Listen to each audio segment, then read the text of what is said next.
Hello, everybody, and welcome back to another interlude. This is going to be introducing yet another new player. Again, this is a homebrew game with homebrew rules. We are here to play and have fun. I really hope that everybody is enjoying these smaller sessions, these introductions to each character.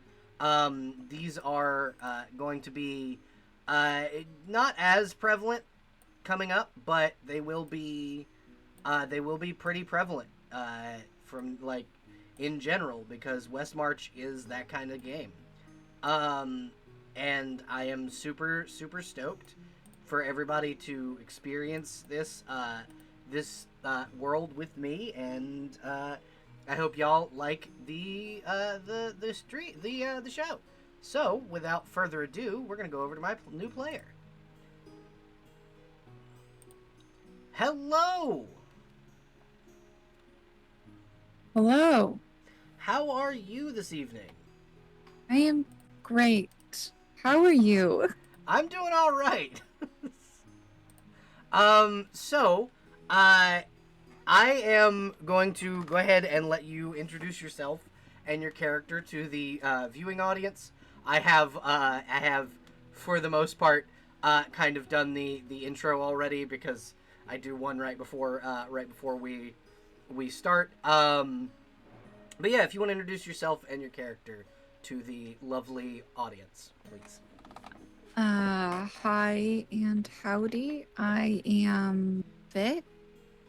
I'm gonna be playing Spring. I use he, they. Spring uses she, they. You can find me on Performance Check and every once in a while when I decide to stream on Twitch. Uh, Um, what would be your Twitch name for when people want to find you there? Bumblebird. That's my Wonderful. Twitch name. Um, yeah, I'm excited. I have never played Pathfinder before, so this is a strange beast to me. Uh, don't feel be afraid to ask questions mid session. I am more than happy to give you any explanation you need. Okay, so Spring, would you like to tell the folks? Obviously, we can kind of see because you're using your character art as your visual representation on stream. But why don't you give the folks at home kind of tell them what Spring is? What's going on with Spring? So, Spring is a clockwork creation, uh, which is the rework for, oh gosh, I can't remember the word. Belle's rework for the, uh, Warforged or Android in yes, Pathfinder. yes, the Warforged of the android. And I love robots, so I wanted to play a robot. And I Robots, also love pirates, so I wanted to play a pirate. yeah, a robotic swashbuckler. It's fantastic. Yeah. Um, yeah, that's who they are. Um, which is very fun and interesting. Um, yeah. Awesome. Okay, so without any kind of further ado, we're gonna kind of pan in over almost like a camera sweeping shot over the Reckford Tavern. There's no real battle map for this one, so you don't got to worry about the roll 20 right this second. But we kind of we move in on this scene where the we pass the bar room down into the basement of the tavern where a pair of doors sits. On one side, the town treasury. On the other, a museum of ancient artifacts found within the Dragonlands.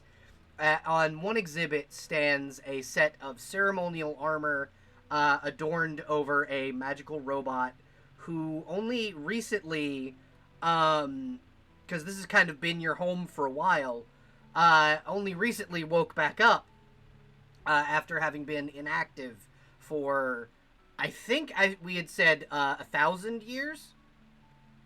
Yeah, I think something like that. Yeah. So you've just kind of been asleep for 1,000 years. Just a very long nap. Yeah, exactly. It was just a very long nap. And about a week and a half ago, a very sneezy Draken, which is the rework for Dragonborn in my setting, um, uh, lightning breathed your arcane core back into consciousness. When you awoke to the feeling of a pair of hands in your chest. It wasn't a painful feeling. It was just, hey, what you doing down there?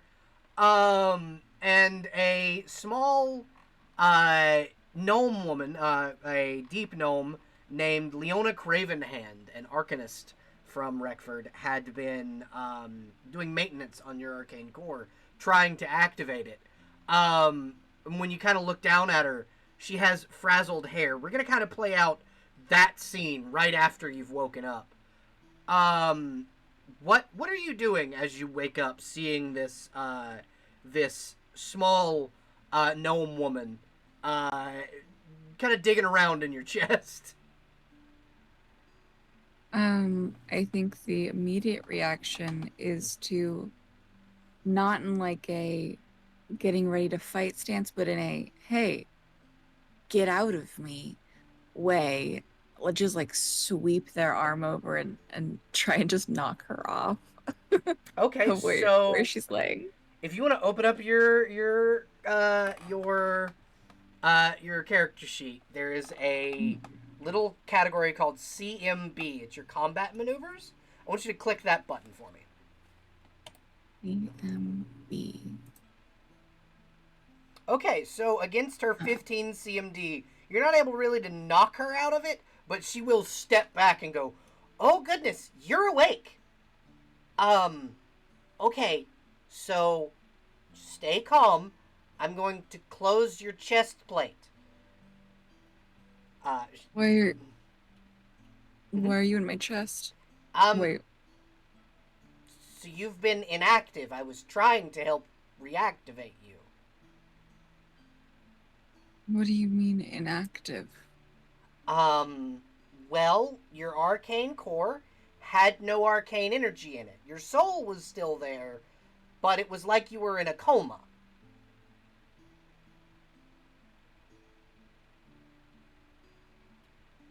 Mm, I think you're confused, lady. I That's not right. What You're what do you remember? um fighting. Uh I think uh I'll I don't know. Okay. I So if you can't remember what happened to you, I will explain. You are currently in a clockwork body, meaning your physical body likely died, and whoever was closest to you captured your soul and put you in a new body. It's mechanical. Do you remember that happening? n- no. Okay. Well, currently, you're just an endoskeleton. Your exoskeleton is over there, and she'll gesture to what appears to be a more humanoid looking. You almost kind of look like a skeleton with your ribs splayed open, currently. And a large ball of like arcane energy in the center. Um, and Leona will just go, "I'm going to close your chest plate and open the back of your exoskeleton if you'd like to step into it." I, oh, yeah. Okay, don't attack me. And she will. And this is more like you feel pressure but not pain as she basically closes your ribs around the arcane core. It's like somebody's pressing in on your ribs. Gross. And and she will press a series of buttons on the back of your exoskeleton, and it will slowly open from the back, showing a slot for your endoskeleton with extra protection around where the arcane core goes.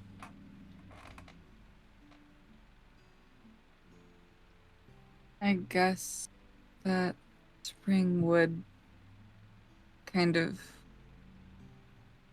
very slowly get up Okay, and so you're a little wobbly when you get up. It's been 1,000 years. You kind of forgot how to do this. But you're able to like get to your feet, and then yeah, continue. yeah, I think they would um kind of not really know how to get into the exoskeleton because Um, it's not like armor. It's like you have to step into it, yeah, it's right? almost like if you've ever seen like Iron Man, like the movies for the MCU. It's like him stepping into the armor. It's literally you have to step like feet first and then like slide into the rest of it and slip like your hands into the hand slots and whatnot. And then the exoskeleton closes and connects to the endoskeleton, and then you just are the exoskeleton. Very Yeah, I think suddenly that you would. are able to feel Yeah. everything. Honestly, horrifying. Yeah, it's so the process of becoming a clockwork is a lot of body horror. But after that, it's basically you're just a metal human or whatever you were beforehand because you do retain the abilities of your previous race. Um, so as you step in, very suddenly you become aware of all your senses: taste, touch, sight, hearing. All of that is amplified from what it was as the endoskeleton. You know how many Um, robots can taste? yeah, this robot can taste. He doesn't. Yeah, she doesn't have to eat, but she can. Nice. I Um, love that. yeah, I didn't. I don't want to deprive formerly living people of the comforts of living people. Can't deny formerly living people the taste of garlic bread. Exactly. And now you can eat as much garlic bread as you want and not get fat. It's great.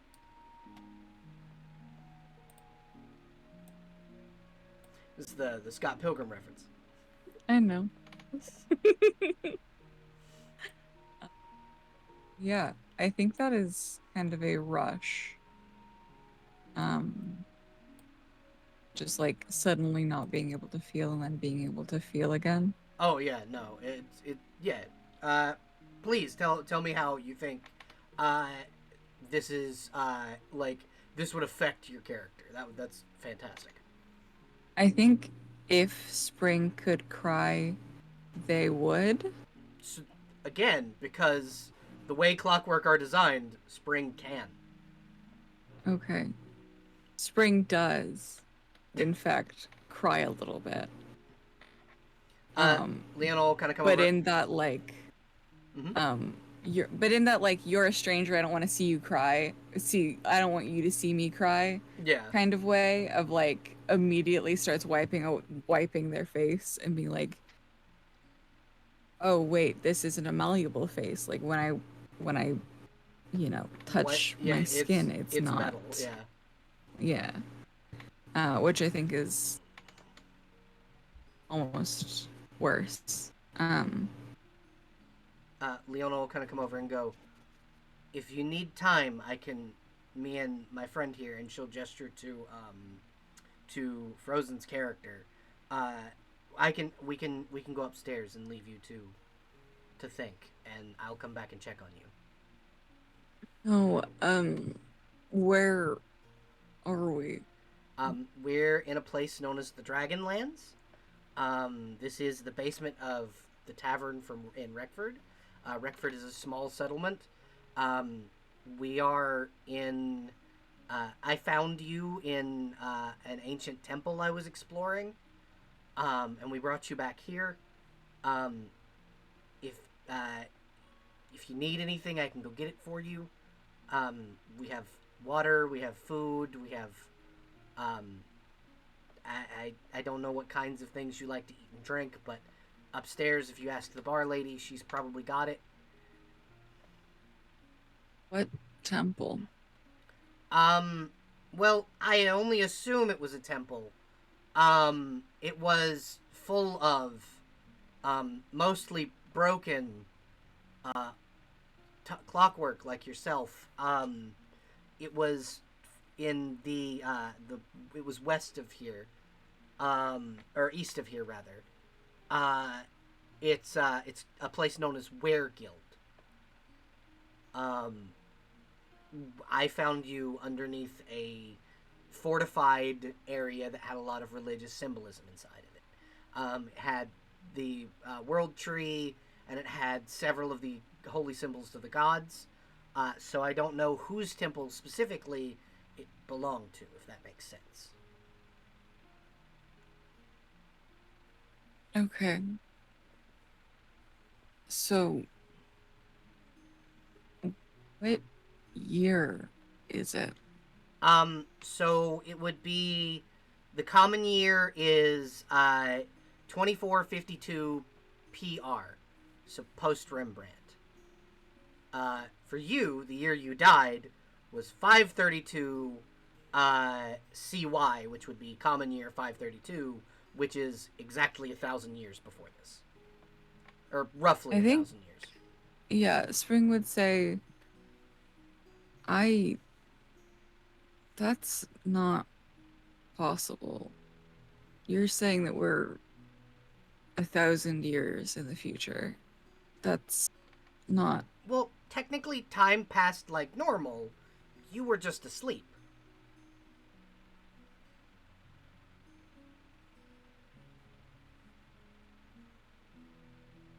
Uh, that. No. That's that's how immortality works. You're not mortal anymore. You're in a body that can be, if it's damaged, it can be replaced. Your soul is able to live on. Whoever saved you wanted you to live, and so they put you in this body. Oh, we did also find this with you, and she'll gesture to the like blue uniform clothes that you have in your token. This was also found with you, perfectly preserved. I think she would take him and just like hold it to their chest, Mm-hmm. just like keeping it close. The fabric of it is very soft. The armor piece is like it fits really well over your chest. Like even if you're not wearing it, it's like designed for you specifically. So like if you hug it to your chest, it like conforms. The like and roll me 1d20 and add your wisdom modifier. Mm. It's like a wisdom check. Yeah, just a wisdom check. Okay. 14. You get a flash, a memory, combat on a ship, uh, and standing behind you, almost pressed to your back. You are not in the robotic body yet. You are. Would you like to describe kind of what Spring looked like before Spring was a robot? Yeah, so we decided that Spring was a um I'm trying to find the word. I know I wrote it down somewhere. I can't remember if we had decided sun or shadow elf. Shadow elf. Okay. Cool. So So in UEs, there are two types of dark elves. There's the Drow, who live underground, and then the Shadow Elves, who are the surface dark elves. Drow have a more purple skin tone, whereas the Shadow Elves have a darker gray skin tone. Their eyes are usually purples, greens, and then they have a black sclera um, around the iris and pupil.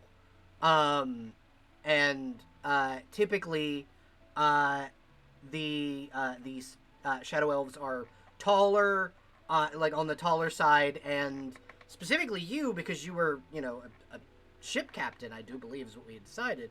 Um, you would have been rather fit. mhm. So knowing those things, give us a description of what you think Spring would have looked like. I think Spring was tall, like a 6'3", 6'4", with very short cropped, I want to say like black hair. It might even be dyed that way. Absolutely. Um, and uh, like dark gray skin, Mm-hmm. uh, with like these shocking gray green eyes. Ooh, that sounds pretty. And I think, yeah, she was a, a captain and a navigator, so she had to be fairly fit and strong. So I think it's like a flash of like fighting on a deck. So, at your back, you see a tall woman, taller than you even, around 7 foot, long, beautiful blue, flowing blue hair, a crown, a circlet like crown adorned on her forehead. Very like beautiful paladin's armor on this on her hair flows down below her shoulder pauldrons, and she speaks to you, and you hear almost like the sound the adults in Charlie Brown make. Yeah. You hear that in the flashback, but all you can remember is that this is your queen, and your best friend, maybe, and then the flashback's over.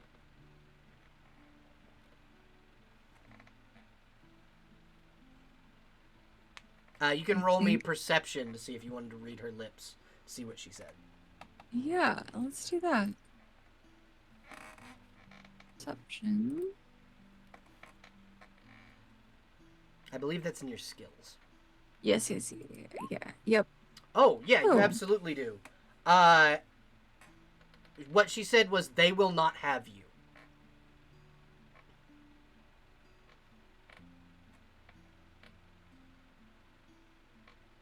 okay. Um, yeah, I think that immediately brings back like a rush of emotion. I think Spring is kind of standing there clutching their clothes to their chest. Um, and is just like shaking. If Spring takes a moment to look at the clothes, the armor looks almost like the Queen's, except like form fitted for Spring.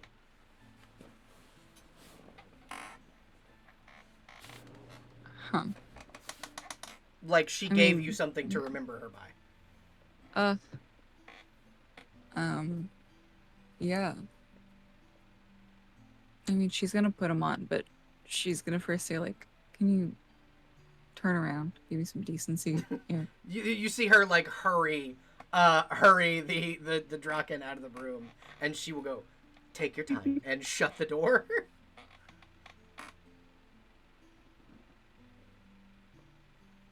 And you are left alone in the museum. Spring's just gonna take a second and take a breath and I guess get dressed before trying to Question. figure out what's going on. Does Spring look at the exhibit that she was standing on? Yes, yeah, for sure. When she turns around, there is a massive painting of the queen.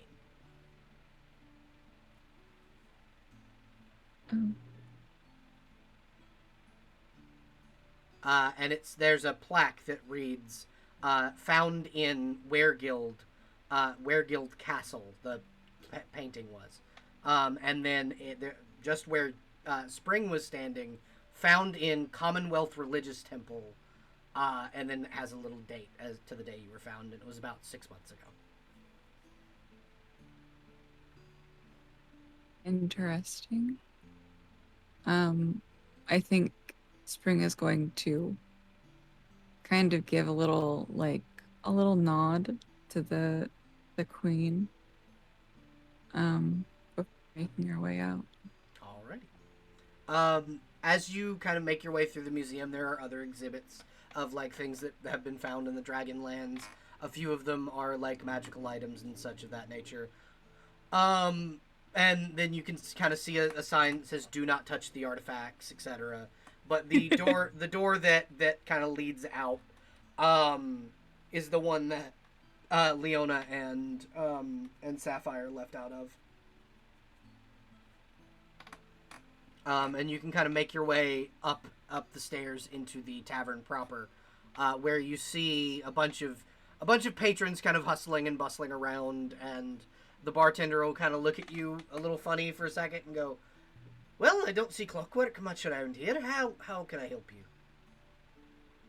The bartender is a Duragar woman. She has like bright flaming red hair, deep gray skin, dwarven woman, just kind of at the moment cleaning a bar glass. I don't think I've ever seen a Clockwork before either. I still haven't looked in the mirror. Well, I've got one for you, if you need. And she'll like open. Nope. She'll like hold out a silver hand mirror. I think Spring just kind of like takes it, sets it down on the bar. Goes, "Can I just get a drink, please?" Sure. What would you like? We have all manner of things. Whatever's strong and is going to taste horrible.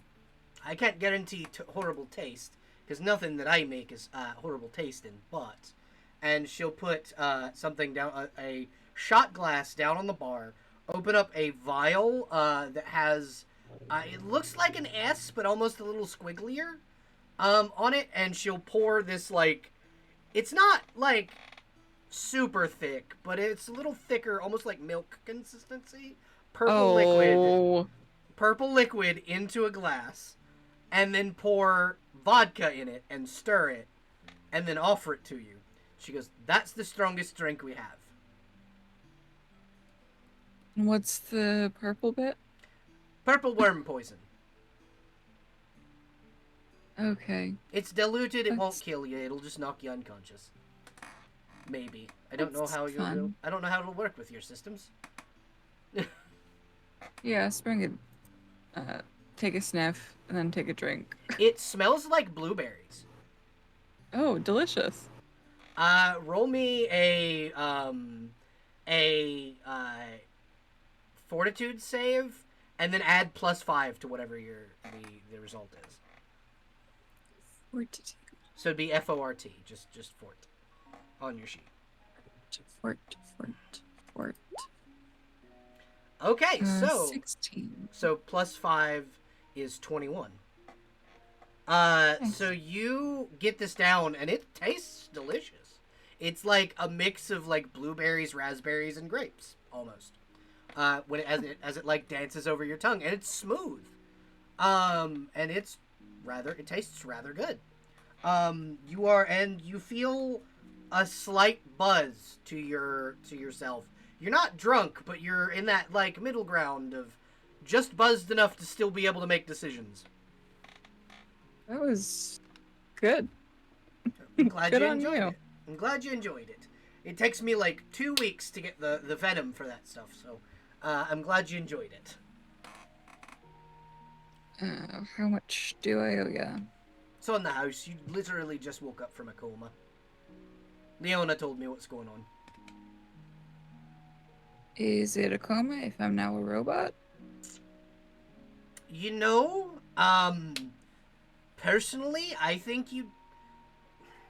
It depends if you died before becoming a robot.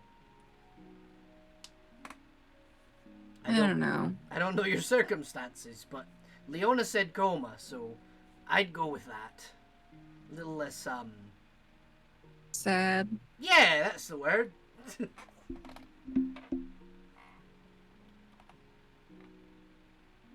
Don't worry, you'll get along with the people of Retford all pretty well. We're all little. We all have a little bit of sad in our backstory. She'll wink at you. That's great. I'm so glad. uh, it was meant to be a joke, sweetheart, but I understand. It's probably a little jarring waking up 1,000 years in the future. Yeah. It's where's the lady who woke me up? Leona is currently um, getting a room ready for you upstairs. You've been given a room for a month, is what she said. Is what she paid for. Okay, I'll take a free room if that's what she's offering. Yeah, she gave me enough to pay for you a room for a month. I say room, but what we offer are small apartments. They have multiple rooms. You have your own dining room.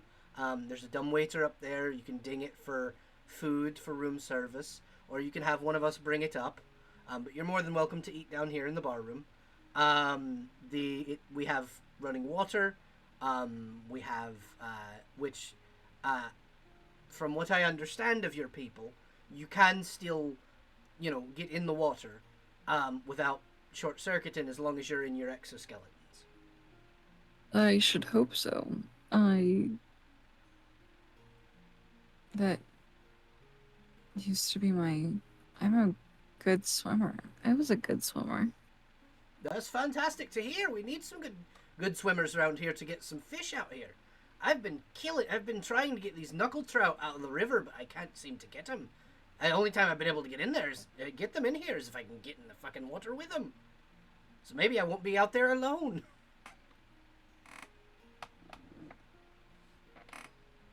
That's what you do around here is you fish for trout and I don't know, sleep What I in a do, room. what I do around here, is I mine in the mines. I get food for the town. My wife and I, we're wives, pardon. My wives and I, we do a lot of services for the town. Um, if you see her around, my wife Arcadia is the big Minotaur lady, and then my stone giant wife can't quite fit in the bar, so she's just kind of outside at the moment.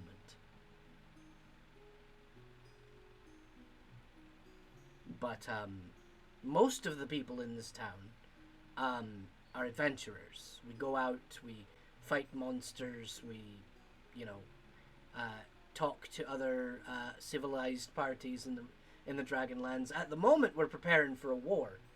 Um, the Knoll tribes to the south have declared war on our town. Why? Apparently, one of theirs thinks that he should own the entirety of the Dragonlands and that no one else should have them.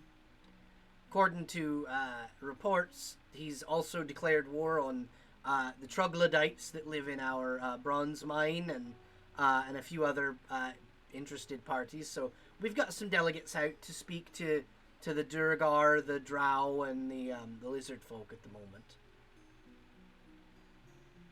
Any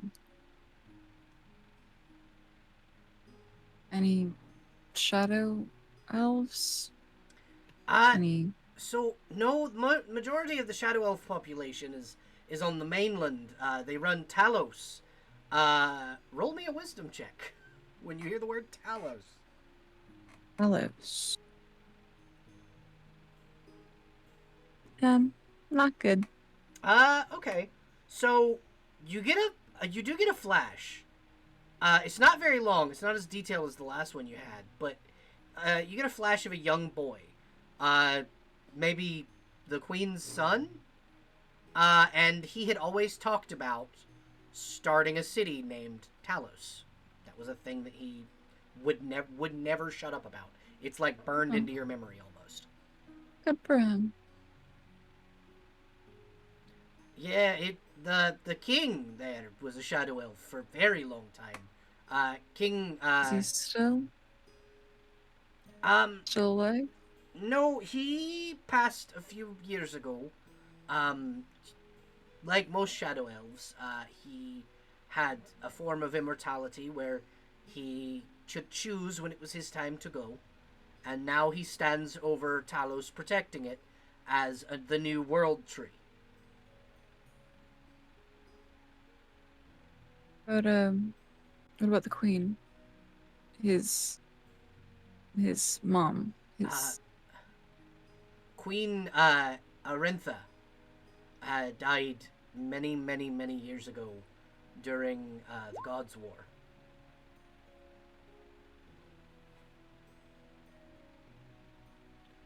really? Yes, she was defending, according to the ancient texts that we were able to find, she died defending the temple you were in.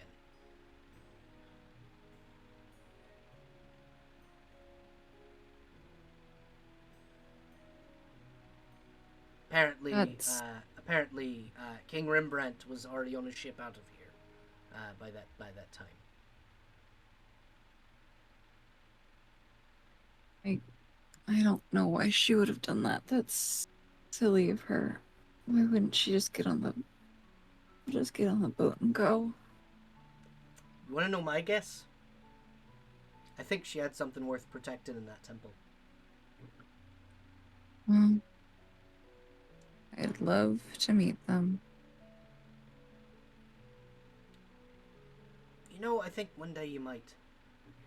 I've heard rumor that spirits wander those old ruins, so maybe you could go see them, talk to them.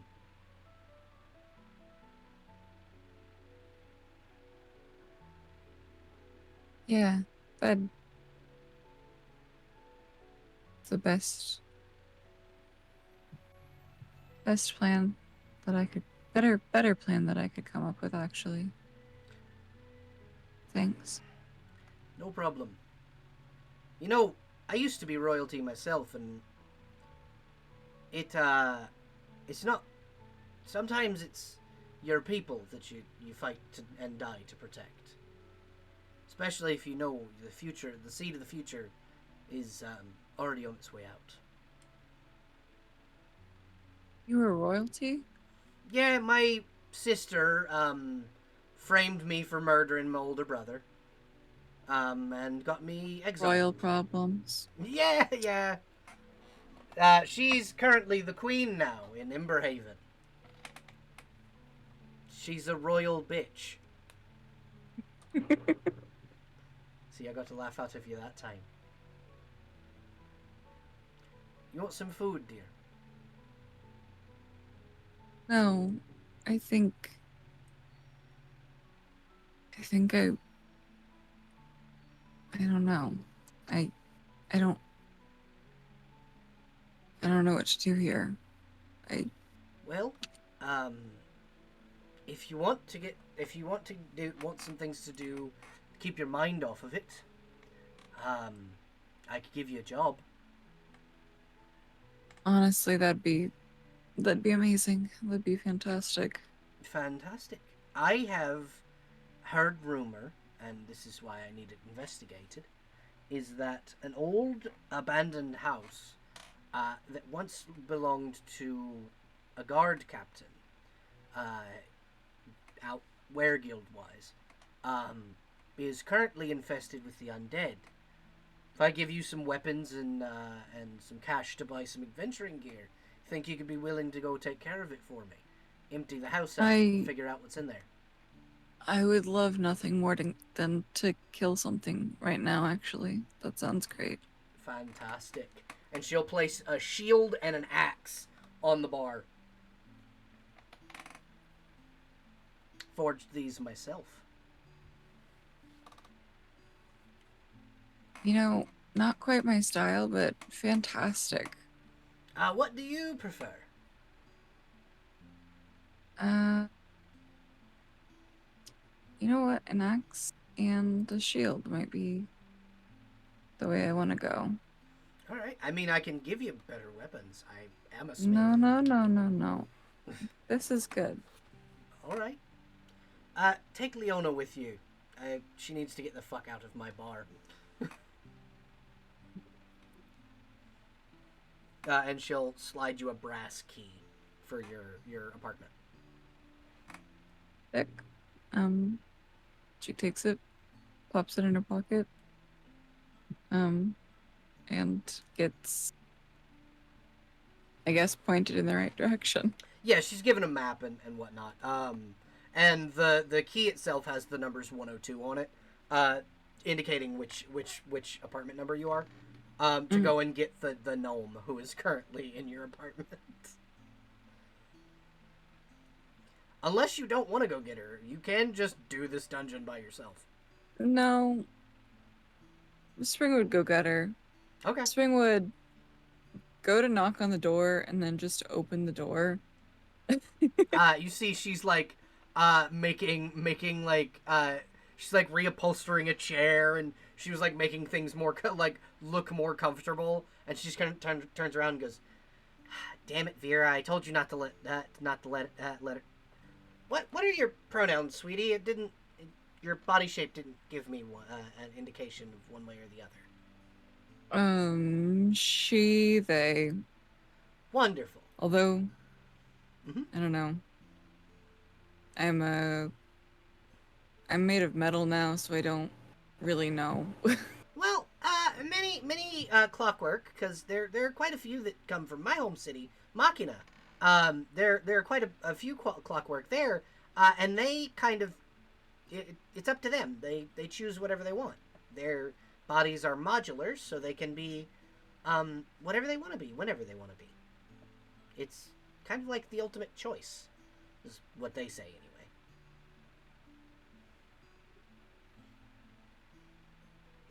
And good on them. I I think she, they is good for now. Wonderful. You look like you've been armed. Vera, give you something to do. Um, I Vera. think she just like say Mhm. the house and the gotta go clear that. Yeah, I figured. Hold on, let me go get my stuff. And she will walk over and grab a backpack that's a little bigger than she is, and pick up a quarterstaff and like a little knife and go. All right, I'm ready to go. What? Why were you fixing up the apartment? I mean, I figured it'd be nice for you to have a place that's comfortable. And when I found you, you were And laid on a couch, so. they put me up on a couch. It was like a velvet chase lounge deal. You were. It was almost like like someone was coming back to reactivate you.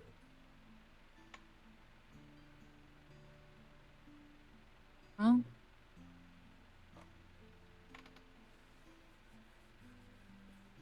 I wish that they had. Well, 1,000 years gone. I mean, yeah, that's true.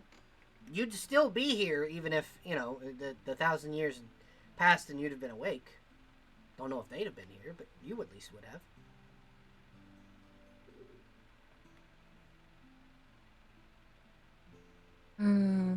I honestly, I'm so tired, and just woke up from a 1,000-year nap. Can we just go kill somebody and stop thinking about how I was supposed to die 1,000 years ago? Um, yeah, I think that's a great idea. And she'll kind of lead you downstairs to a little cart and a similarly mechanical animal that's similar in mechanics to you. Oh, She has a clockwork pony. sick. And she'll like you see her pet the like mane of the pony. This is Richard. He's been my companion since I was a little girl.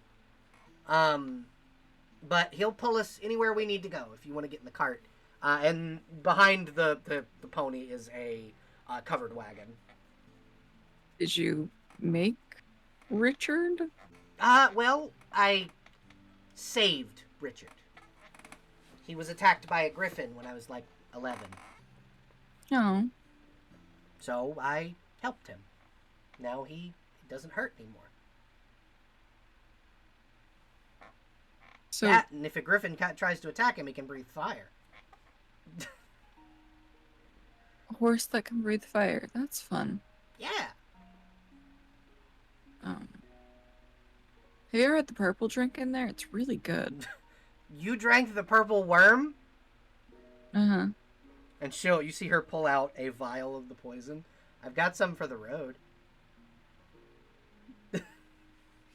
Because deep gnomes are immune to poison, so to her it just tastes real good. Just tastes like raspberries. Yeah, it tastes like raspberries and grapes and blueberries. It's a beautiful little blend of berry drink for her. And she will hop in the Perfect. cart and smile and go, "Come on." And Maybe. so it takes you about 3 days of travel to get between Reckford and what is the ruin of the old guardhouse. Um, what do you do in that 3 day time span? Do you have any? Are you just gonna sleep more, or would you like to stop and get some exploring done? What would you like to do? I think for the most part, um, Spring doesn't really know what to do. Mm-hmm. Um, I think a lot of it is like testing out what this new body can do. Okay. Um. Um, Mhm. go ahead. No, you go ahead. Like they said she won't rest if she gets in water. Mm-hmm. She definitely tests that out. Okay. Tries actually like eating food. So yeah, you're able to eat food and it tastes good, and you feel like your body gets, your body doesn't get tired, but when you eat, it seems like the fuel reserves are there. So a thing that I will add to your sheet: when Clockwork eat food, they can overexert essentially one aspect of themselves. Like you can add +3 to an attack, or you can add +3 to a skill check. Um, Oh, Basically, food is like super fuel for Clockwork. neat. And drinking certain liquids can restore spell slots if you're a spellcaster. But yeah, so on the first day, you're able to camp near a lake. It gives you time to be able to go under and swim, allowing you to realize you don't need to breathe air. I was gonna ask. You are able to go to the bottom of the lake, stand there, and not come up. And you're able to not breathe. You don't have to breathe air. You're able to walk around under the water and explore. Oh, Spring absolutely abuses that power. Of like, all right, see you in the morning. And then just goes down. Leona's just okay. I'll see you in the morning. Uh, and so, on the first night, you're able to kind of go under this lake, and there are ruins down here. There is a full almost Parthenon temple underneath underneath this lake that is specifically dedicated to. Um, roll me a wisdom check to see if you remember who the gods are.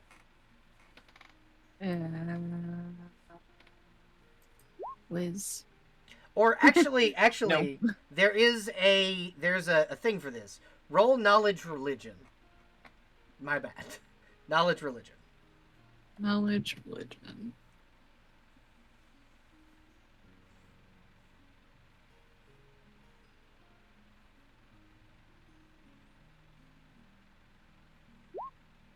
A solid 7. So the symbol here is a moon with a sword through it, but you have no fucking clue who that is. Uh, you also see a statue. I will actually get you an image of what the statue looks like. Ba-da-da-da.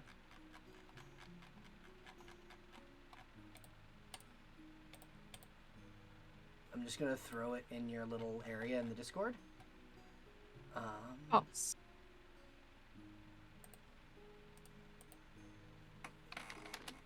So the statue looks like this. Hot. So it is a muscular woman with a long braid, and what would be flowing robes if it were like not a statue. And she is in a like stance where the statue looks like it's holding like a staff in a fighting pose.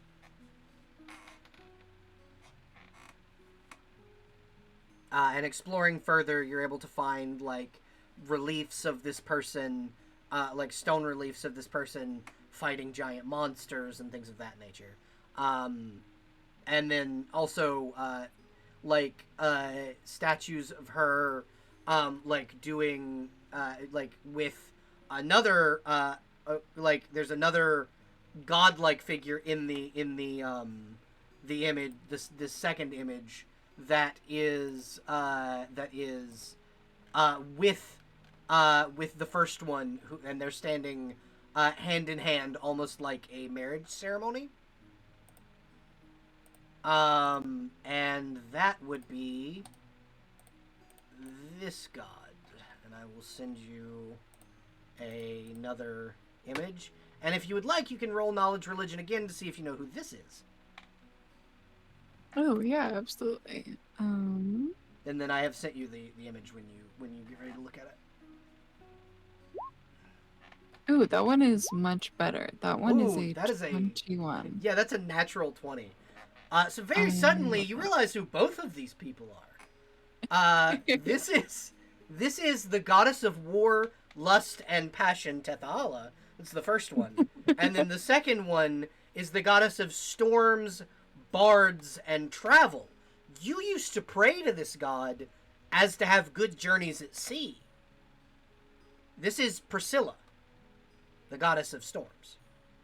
And they are, in fact, married. Or at least they were when you were alive. So within this temple, you, as a mariner, a seafaring person, are likely safe. You get a kind of a feeling of like a warmth around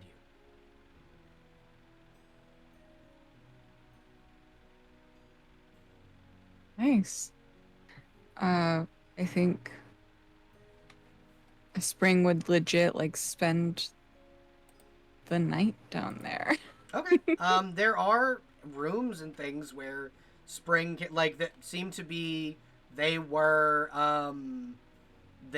essentially like bedrooms for like acolytes and things of that nature. So she could have a nice, comfortable time sleeping underwater. Yeah, I mean that's what they do. The ultimate pre-sleep bath. Uh, Yeah. It's like, well, if I rest in the morning, I rest in the morning. okay, so here is what I do for everybody. Roll me a wisdom check to see what your dreams are like. Oh boy, oh boy, oh gosh. Ooh. Another 7. Okay, so normally it would require you a good roll to flash back to your former life. However, this one However, suddenly you are awake and alert, and you look down at yourself, and you don't have robotic skin. You have real skin, malleable skin. You are in clothes that are reminiscent of a captain. You hear the splashing of the waves, the firing of cannons, the screaming of your men as undead crawl the sides of your boat. And you hear from behind you, Spring, they will not have you. As suddenly, you are hit in the gut with a crossbow bolt. In this moment, you relive the moments of your death. The final moment that you remember of the queen as she casts an incantation and seals your soul in an orb, and then leaps off the side of your boat and swims to shore, shedding all but the chest piece of her armor. Days go by as she treks through the jungle, hiding from the undead. You just a little orb in her arm. As very suddenly, the orb cracks a little, and your vision fades. And she mends it, and it comes back. And she says, "Don't worry, I've got you." And then the last thing you remember is her placing the orb into the endoskeleton and casting another spell. It's almost like the same incantation a sleep spell would have. Kissing the orb, and then leaving the breastplate with you sewn to the armor you're wearing as she heads outside to fight. And then you wake up inside the temple.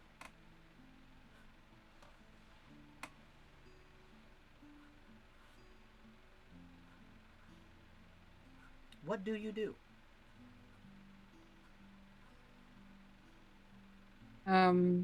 I think she very quickly um like exits the I think that she exits the temple like she thinks that she's going to drown if she does not get to um Did get to like air? yeah, get to air. Um and so when she breaches, she like is like coughing and like trying to breathe even though there's nothing obstructing their airway. Yeah, no, Um she gets a very large gust of air into her systems, and things seem to clear out quickly. But she does not she's not choking on water. She's like it very quickly like drains out, and then when she breathes in, her systems seem to like clear, and it's almost like her sense of smell is better in this form. Like she smells the morning air. She can smell bacon cooking. She hears the whinny of the like vocoded whinny of the manufactured horse, um, and she is able to like see around her that she is for the moment safe.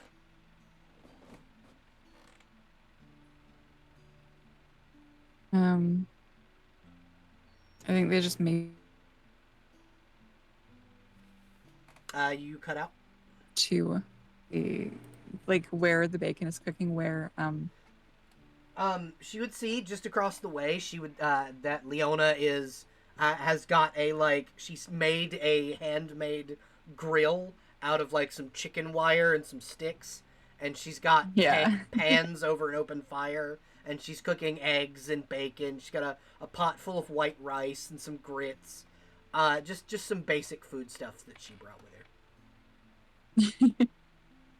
Yeah, I think Spring like very soggily wake makes their way over to where the fire is. And she'll smile at you and go, "Good morning. How was your night underwater?"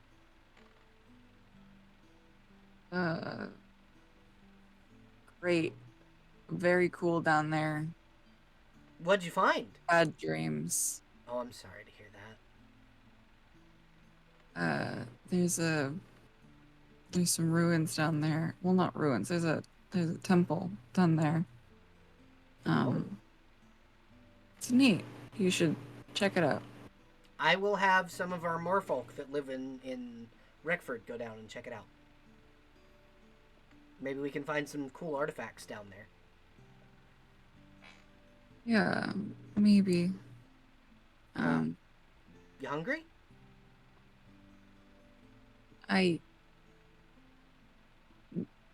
No, but Better question. Do you bacon want sounds food? very good. Okay, and she'll make you a plate, and she'll like gently she won't ask, but she'll point to stuff with the spoon as if to ask, "Do you want this too?" Or because there's she's got a full round ceramic plate, and she's put 4 strips of bacon on there. She'll move over to the eggs and kind of gesture to the scrambled eggs, like, "You want these?" Because she's a picky eater. She just made a bunch of food. She's a picky eater, though. She's eating a bacon sandwich. Yeah, I think Spring just goes along and just nods or shakes their head. It's not talking, just is yes, bacon, yes, eggs. Fantastic. She hands you the plate, and we'll hand you a glass of this cherry juice. Almost it smells like cherry juice. But it's made of these they're local berries that grow on these very large trees that don't have leaves per se. It almost looks like tufts of what the old troll hair used to look like the little troll dolls. Oh, yeah. It looks like Yes. that on the tops of the trees. And they have these large berries that you can juice and get really good juice out of. All I'm thinking of is the Lorax trees. Yeah, truffula trees. I didn't want to say that, but I stole truffula trees. I really like Dr. Seuss, and it seemed really cool for a tropical area. So yes, these are truffula trees. Fantastic. I love that. But yeah. Spring would just finish their plate before offering to help wash up. She would smile and go, "That would be wonderful." And she puts a tub on top of the grill to heat the water to wash it. She goes, "You can't be burned by water. I can." And she'll hand you a rag and a scrub brush as she starts to take down the rest of the camp. Yeah. Spring would wash up, would wash the dishes. Fantastic. All right. So also just very interested about how oh, this is very hot and I can't get burned. yeah, you can feel how hot it is, but it's like when metal heats. You don't get burned by it, but the metal, if you were to touch somebody after this, you would sear their skin off.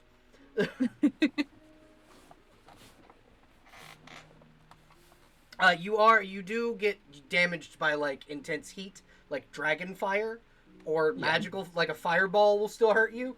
But oh yeah, for sure. As far as hot water, stuff like that, you can't be burned by that. Second and first degree burns don't hurt you.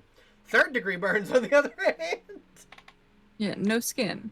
Yeah, exactly. But if it's hot enough to hurt metal, to melt you metal. Essentially. Yeah, exactly. But yeah, so you're able to wash up and kind of pour out the water out of the tub, and it steams up nicely in the grass. And you put out the fire with it, and she'll very gently with a pair of almost leather blacksmith's gloves take the tub from you and cast ray of frost over it to cool it down and put it in the back of the cart. All right, we're ready to go. We got about 2 more days according to the map, so just get comfy. I think I'm gonna see if I can get my horse to get us there a little faster. And you see Uh, her go over and kind of feed the horse a couple of apples. so your horse will go fast if you feed him?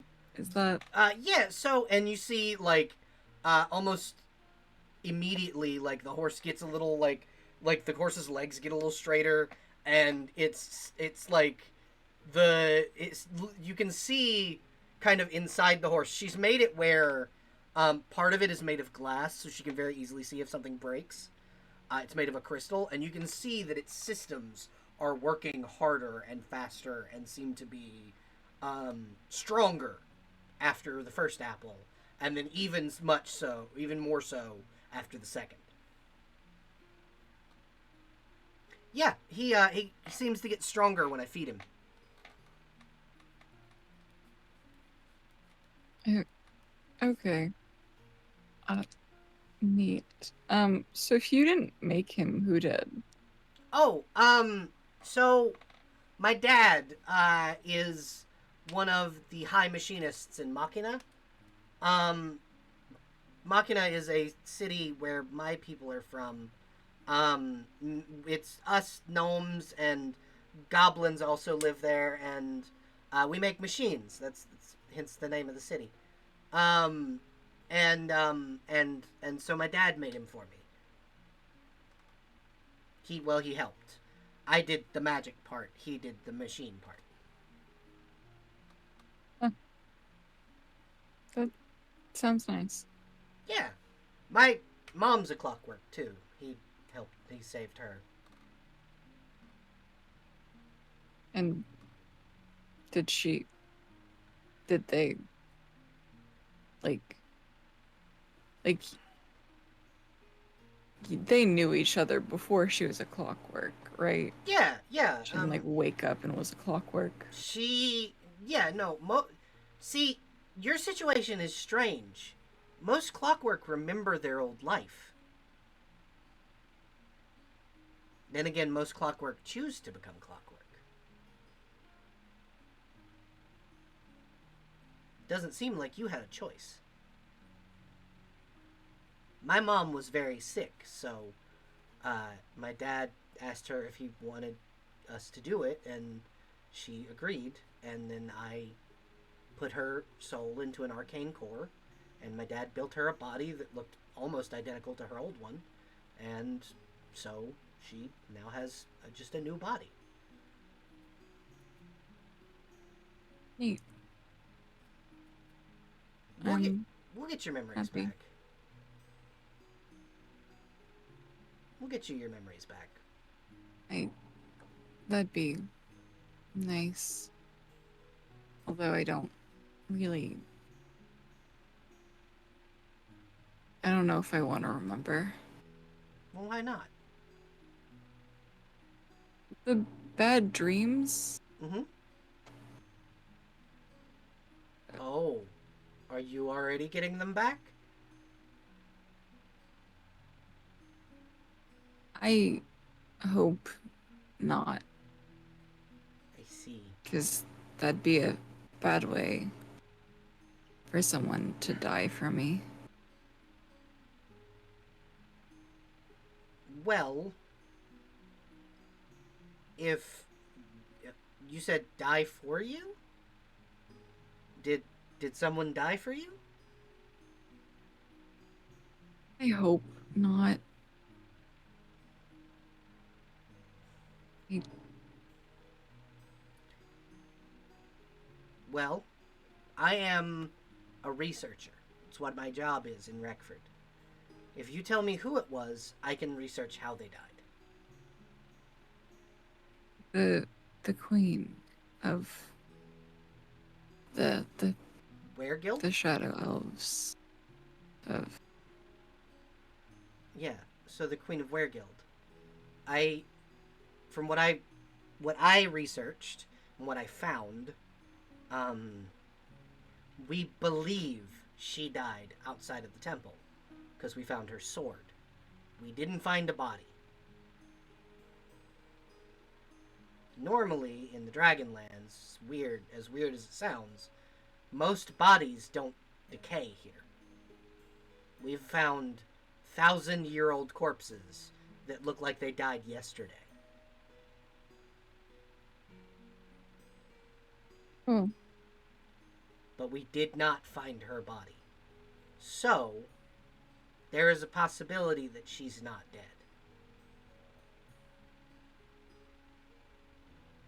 That is much better than the alternative.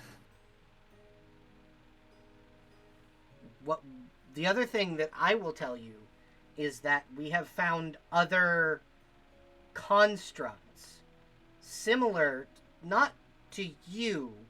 Your armor and body are unique, but we did find some similar constructs in a different ruin that look newer than you. How much newer? 500 years or so. So she could still be making She could. more? She could. Well, these weren't clockwork. These were golems. But yes, she could, in theory, still be out there somewhere.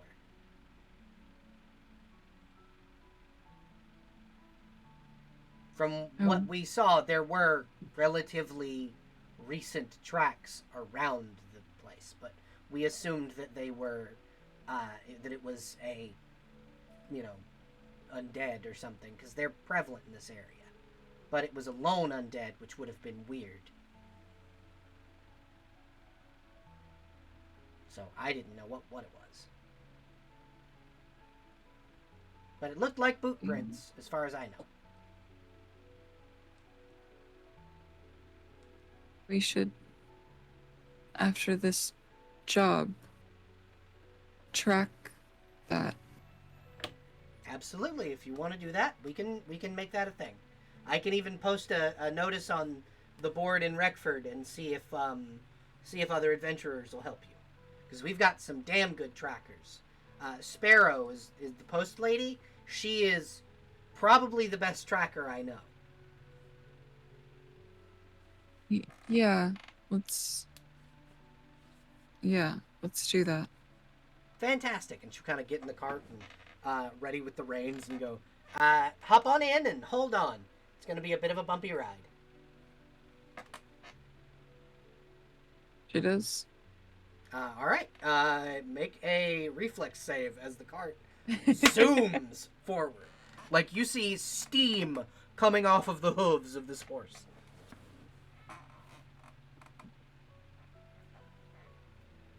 Reflex.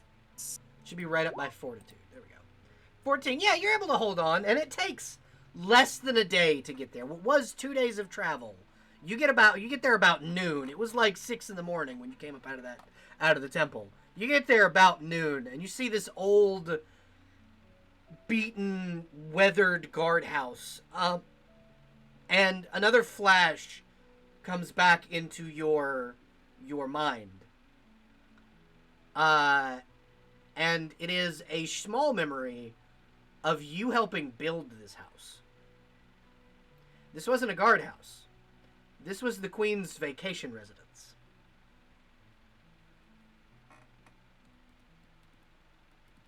Why do they call this a guardhouse? Because they don't know what the fuck it was.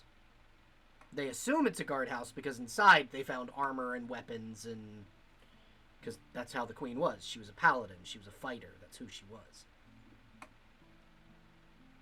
So her hunts, her kills, her weapons, her armor, this is her house. And according to the people of Reckford, it's full of undead.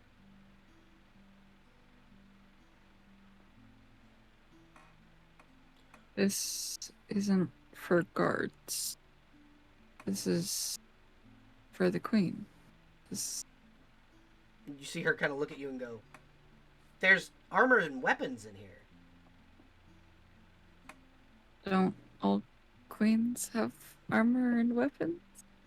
No, most. I mean, they're warrior queens, I guess, but um, most queens, at least the ones I've met, are very haughty. That's a good word. Um, She was not like that. Good to know.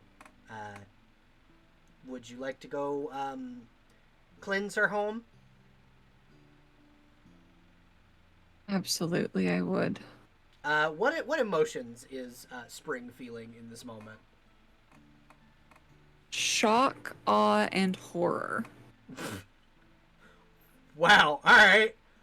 Walk us through the thought process. Shock, just remembered some gunk. Mm-hmm. Awe, as in this place is still standing. Okay. Neat.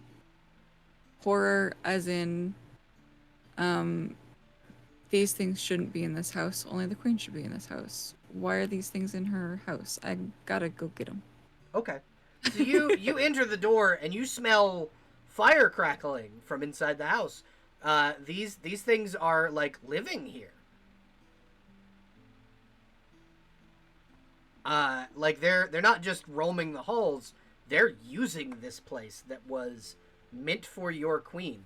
And now we will go over to the battle map on the OBS, so everybody else can see kind of what you're seeing.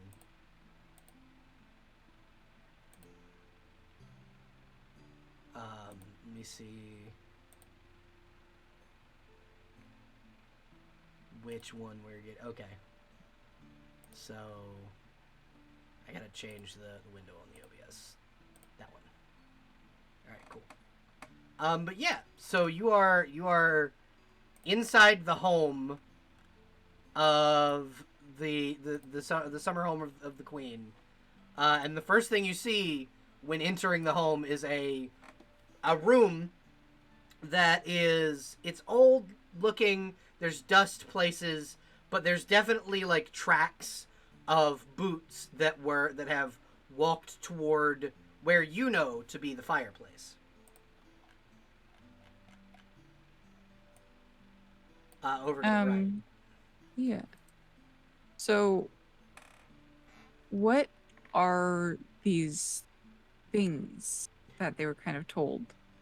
So they just said undead, but when you walk inside, you notice that the actual undead that are there are shadow elves, dead what were shadow elves, dressed in the armor of Weregild, and one of them's kind of got his shield and spear leaned up against the chair that he's sitting in.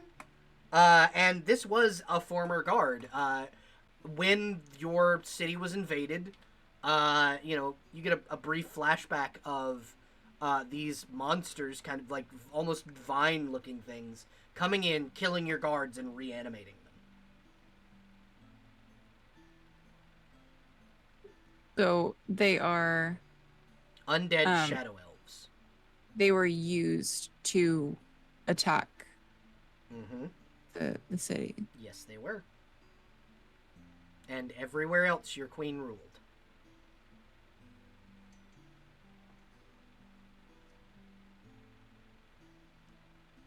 Would I don't know how Spring would know, but is there any like trace of like humanity left in something that's been reanimated, or is it just like that is Roll, a body? roll me knowledge arcana.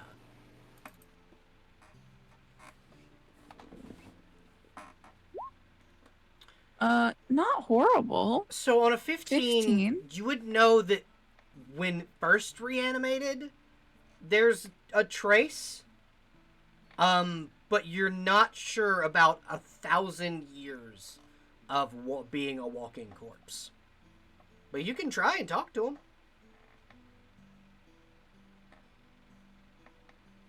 Um, the Shadow Elves speak Undercommon? Yep, Undercommon, Common, and Elvish.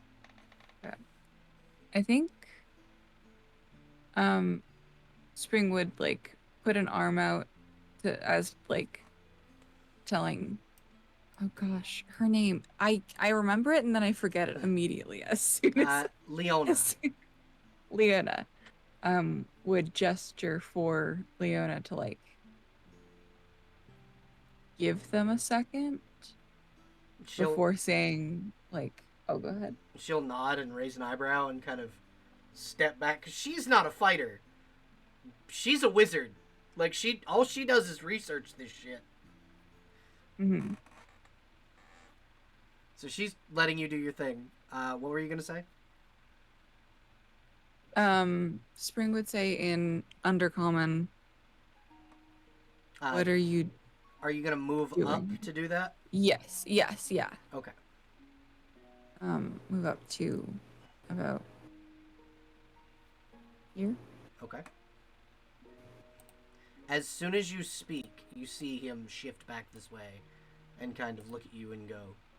And for a second, he like looks at you, and then when you speak, you see like the green light that is his eyes go wide, and he goes. He like straightens, holds his shield and spear up, and goes, "Hi, Captain. Um, how are you here?"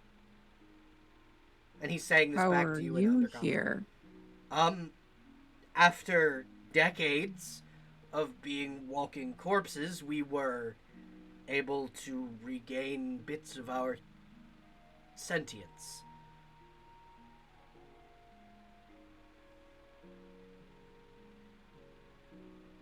Are all of our people regaining their sentience? It hasn't been a few decades, it's been Centuries, yes. thousands. Um, most of our people made it off the Dragonlands. The king is apparently, according to everything I've been able to gather from scouts in the mainland, um, alive, or he was alive up until a few months ago, and he has two daughters who are running Talos at this very moment. And then his son, Brekor Rembrandt, from what my scouts say, is in the town of Reckford. So your queen's grandson is in Reckford. What of the queen? I haven't seen her in about 500 years. 500. Last I saw her, she was going to go look into the Temple of Utopia in the south. And She hasn't come back. have you searched for her? Where the scouts we sent out were killed, High Captain.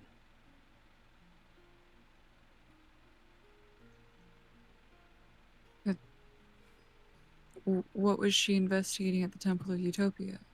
Supposedly there's an artifact there that, well, she kept saying she needed to activate something. She didn't have the power to do so anymore, and she needed it.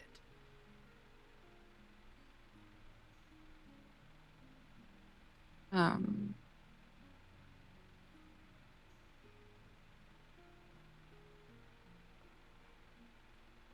so she could still be alive. She very well could. You see him kind of lower his stance a little from the attention he was standing at. He regards you almost like, not quite royalty, but like you were high in station. What?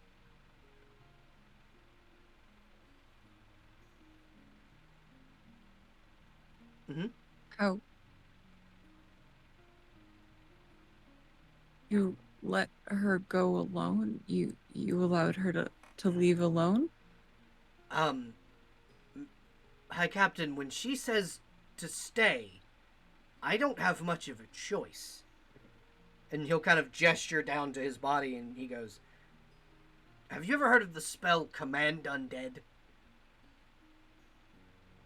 No, spells aren't It's a my thing. and you hear your little wizard friend pipe up. It's a way for high-powered magic users to basically compel the undead to listen to them. Mm. It might even be how your friend here got his sentience back. And she'll kind of step forward and he will point his spear at her. Not another step. She woke me up. She's a friend. And he'll I kind of bring his spear back up and he goes, "If you say so, High Captain, then we will allow her inside. Though these are the Queen's chambers." Which is why I was coming here to see who invaded the Queen's chambers. We did not invade. We were instructed to guard, my lady.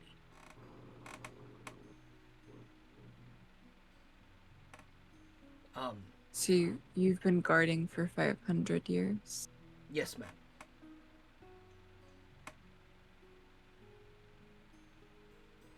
I have been on station here for 537 years and 26 days.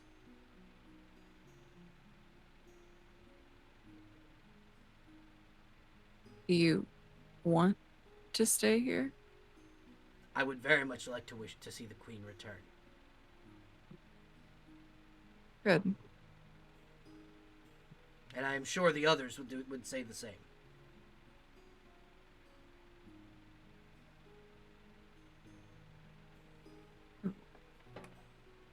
And then since you have diplomacied at this point, what I'm going to do is I am going to reveal the entirety of the dungeon. That's not reveal, that's hide. Yeah, hide the entire thing. So you are able to, you as the player are able to explore this entire dungeon with no, it's a house, with no like impediment at this point. But you do have allies here. Yay. In the undead legion.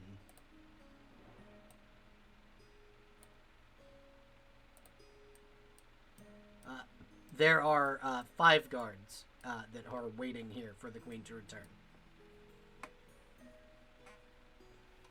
Neat. Sorry, I'm zooming in on these little minis. Yeah.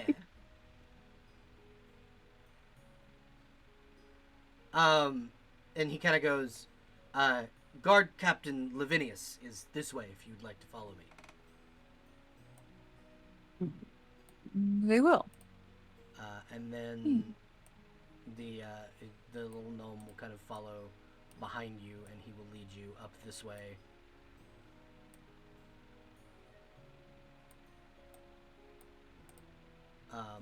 And then into what was a dining room where the guard captain is. And as he kind of enters the room, and the little gnome will go, "Are you sure these guys are on the up and up?" They haven't killed us yet, so hopefully. That is a good point. And they say that the Queen ordered them to stay here, and they have. Was she that powerful of a caster that her spell could last 500 years? She made me. That does. So yes. That's fair. And she'll kind of walk forward. She goes, "You are an impressive specimen of artifice, by the way. Like, your body is unique from any clockwork I've ever seen." If I could blush, I would. I didn't choose this, though. So your compliments are to the Queen. That's fair. And she'll kind of come inside with the other guard. Guard Captain Lavinius is wearing similar armor to the rest of the guards, except his is a similar blue color to what yours is, whereas they are wearing like a lavender. Hmm. It seems like people of high station wear this like deep blue color. And he'll smile and go, "As I live and breathe, High Captain Spring. You don't live or breathe. I So, I do breathe. We have to breathe. You might not have to, but I do.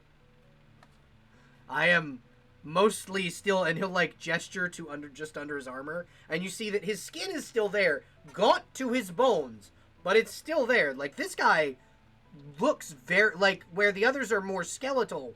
He looks almost like a normal shadow elf, just very emaciated. how were you? I I I was resurrected. I was one of the first to be resurrected. They, on the other hand, were flayed, killed. I wasn't resurrected by the Vine Devils. I was resurrected by the Queen.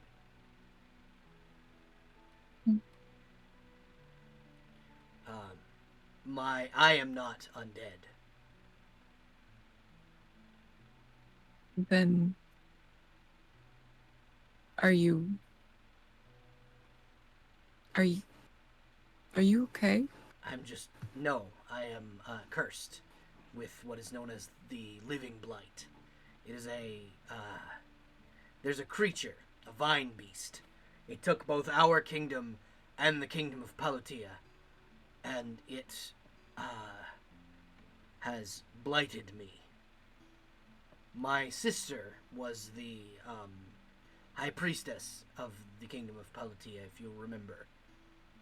You don't, but but he like at this point he does not know that you are an amnesiac, They just nod. and so I went to save her and her kingdom when ours fell, and the beast had already gotten her. Apparently, my sister was dumb enough to be the one to summon the beast to stop a giant dragon from attacking their kingdom. She cost us everything. I am sorry. I, I'm I'm sorry for your loss. So, what is unfortunate is neither of us are dead. She is just trapped. She remains alive, trapped in place, holding the beast from taking over the entirety of the Dragonlands.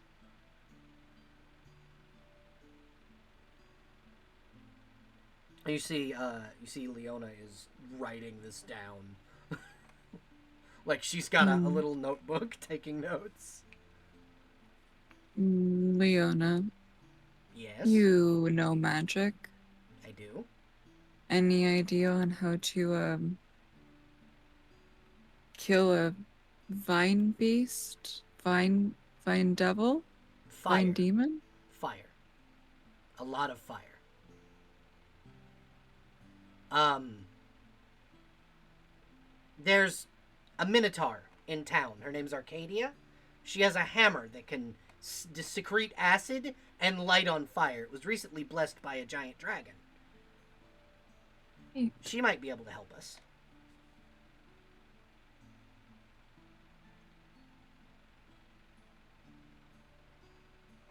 well, I think that sounds like a nice next step after, before or after finding the queen. If you intend to find the queen, I suggest heading south. That's where she was going. And he'll like spread out a map.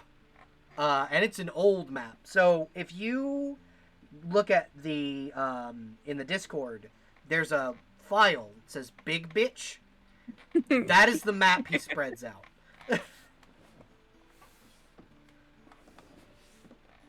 It is a map that King Rembrandt drew when he was very, very young. and it was his idea for the world, but it was also full of places he had already explored.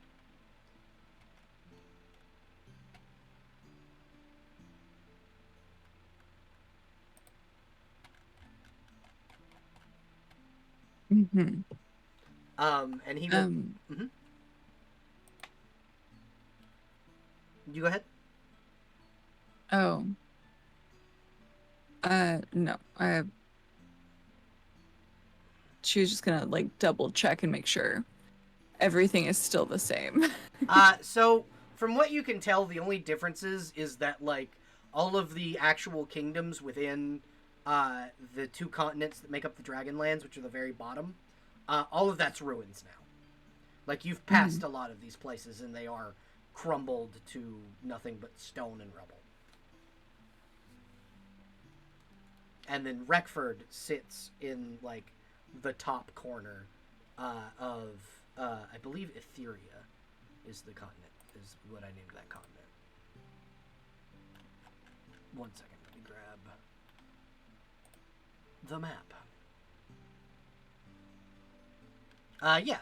So the top left corner of Etheria is Reckford. Is it labeled?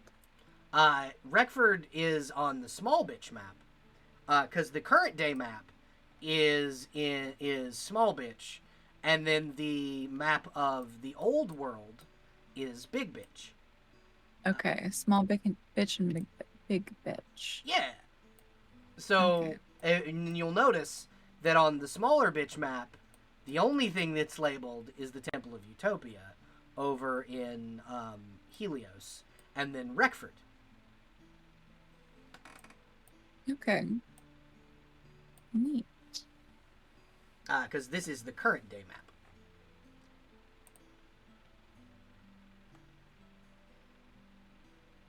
So, like, Willow Ford isn't there anymore.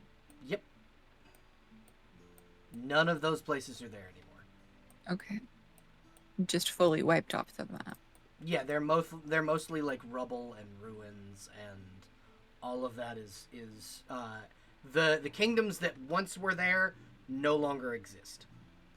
There the tower on the island in the center, that is a place. The tower is broken, but that is a place in Reckford. But you as a character don't know that yet. You haven't really Mm. talked to enough of the townsfolk. But as a player, there is a place there. It's called Heartful Cove, and it is run by a dragon known as Kiergar the Heartful, who was at one point worshipped by a group of kobolds who thought him to be Kiergar the Hateful because they misheard his name. Oh. So when the kobolds got there, they thought they were worshiping this like hateful dragon, and he got real sad about it. Oh. He's like, "No, guys, listen. We gotta love people. I'm Kiergar the Heartful. I love everybody. Look, I'm letting my townsfolk use my tail as a water slide. Chill, guys." He's a giant brass dragon. That is amazing. Yeah, I love that. I love him a lot. But yeah, so he kind of nods and goes, "If you need supply, we have chests of equipment here, and there's a chest of gold that the queen had put aside. I don't know for whom, but she said it was for someone special." And you see Leora kind of nudge you, and she goes, "I'd say setting you up on a couch and keeping your soul safe would make you someone special, personally."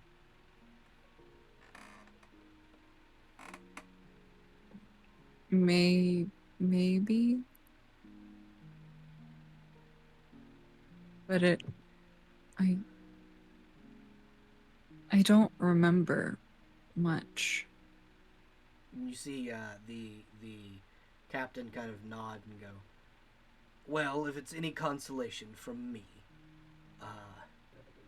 you did live in the same house. I did? From what I remember, yes. The With queen's the queen? the queen's exact words were, "It makes me feel safer."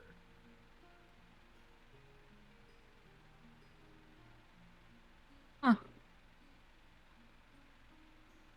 I'm gonna make Leona's thing her actual size. Just teeny tiny. Yeah, she's a gnome. She's a small size. She's a tiny. It's just a little gnome. Just a little friend.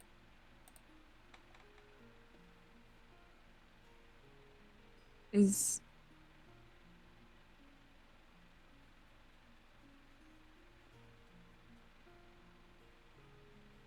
would there be any way to make it easier for the guards here to call for help if something were to happen? So you could, in theory, buy them like a sending stone, or you could send them to Reckford, like, because you are technically higher in station than them, according to them. You could order them to go to Reckford. Yeah, but that'd be Or going against the queen. it would. It would be going against the queen, but it would also save your comrades if they are attacked. That's true.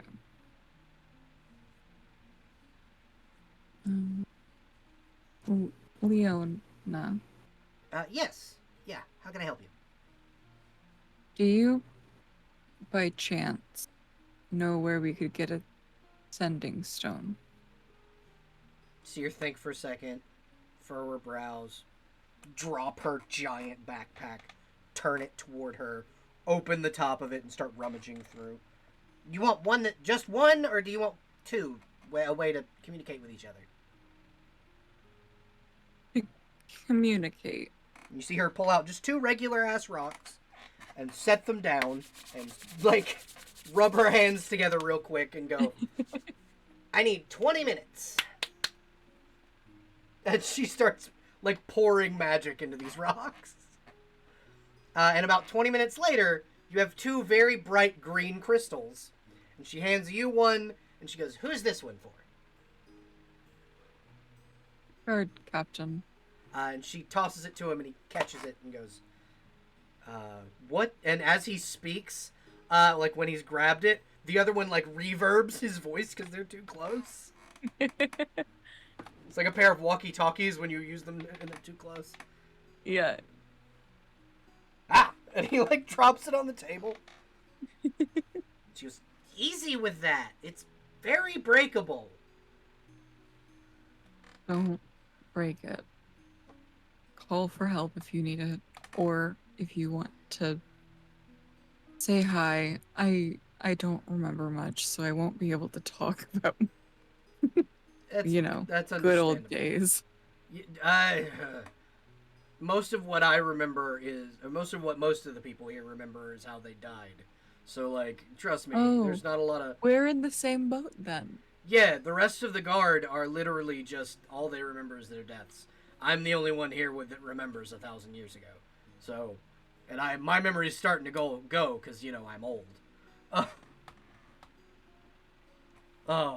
But don't worry. I'll keep this, and if we get in trouble, I'll send for you.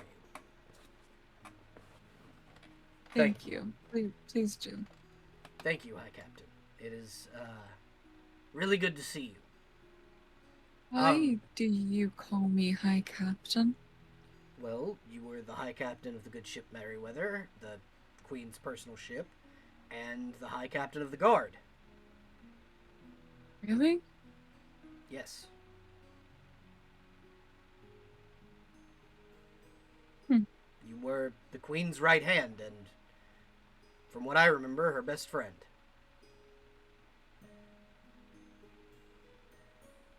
There were even rumors, unpropagated rumors, mind you, that you two were a thing, but I never believed it.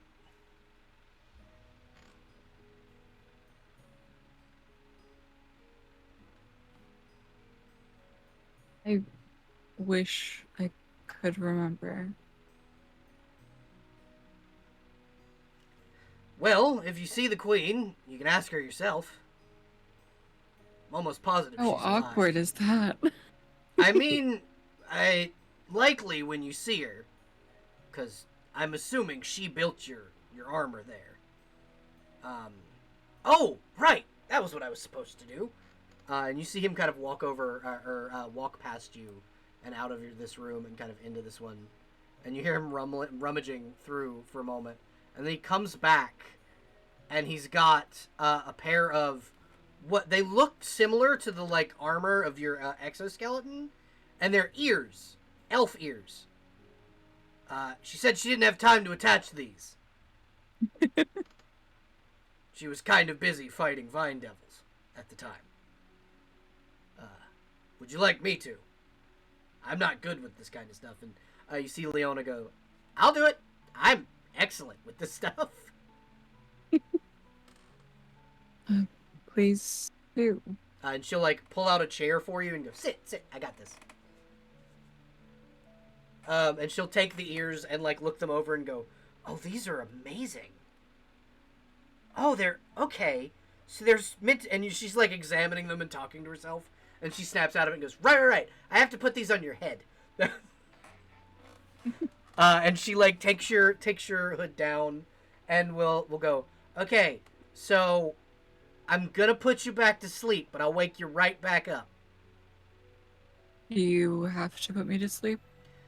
I mean, unless you want to hear really loud noises of my screwdriver taking your ears off, your current ears off, and putting the new ones on. Okay with that? All right. And you do. You hear very loud, like, screwing noises as she takes your old ears off. And they look like regular human ears, and she'll set them to the side. And then she'll attach the elven ears. And the elven ears are these long ears that kind of dip behind. Like, have you ever seen night elves from World of Warcraft? They're kind of like that.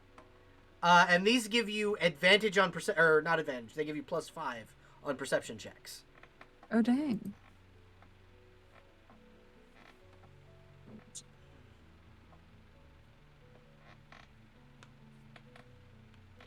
And she will like kind of lean forward and go, do you want me to cut slits in your hood so your ears can have an area to like poke out of?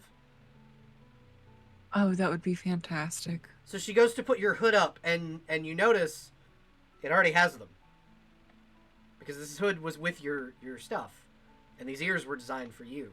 The queen already did it.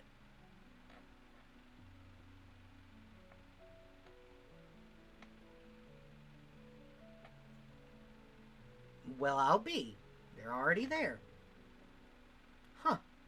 How's the hearing, by the way? And your hearing is like 3 times what it was. Like, it's, you can hear a bird call from outside in the back of this house. Hearing is great. And she'll smile and go, good, that means I attached them right. Okay.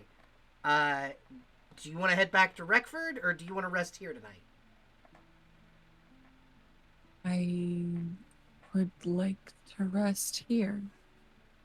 The captain of the guard will go, I will have your chambers prepared. Chambers? Yes, you're in the queen's old bedroom. Or, well, the queen's old bedroom, I guess.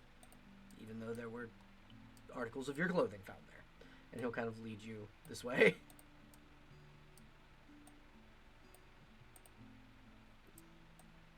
And down into this room here.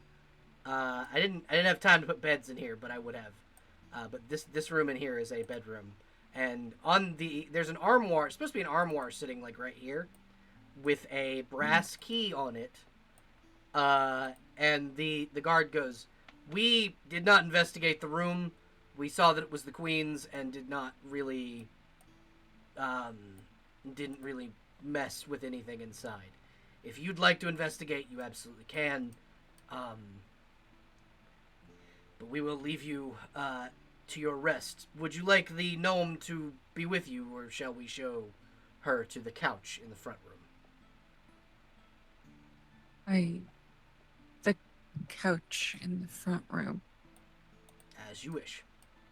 And Leona will just kind of head out into the front room and sleep on one of the couches. But yeah, you have the lay of the Queen's room. If you would like to investigate it. Oh yeah, for sure. Okay. Investigating. So there are two armoires in this room. One full of these like royal regal clothes, another full of what appear to be like gambeson and everyday like mariner's clothes. The mariner's clothes look to be a little smaller than the like regal royal clothing. The royal clothing looked to be for someone who was much taller. In stature. Oh yeah, like 7 foot tall. Yeah, like tall, 7 foot tall. And the others look to be around your height. There's a single large bed in this room, with 2 pillows on top of one long like body pillow type deal that sits behind them. The sheets here are silken, and the bed frame itself is reinforced. It's like almost the same kind of steel that you're made out of. And you see there's a desk with papers and quill, and then the key that sits there, and a small like music box that sits on the like desktop, and on the music box is instead of like a ballerina, it's like a ship that goes up and down on the sea. So if they open the music box, what does it say? Inside the music box is a beautiful like it's a set of rings. One has a beautiful blue crystal. The other one, or they're stands for rings. One has a ring on it. The other one does not. But there's an impression where there was a ring there once. And then it says, inside is a message scrawled that says, if only I'd told her.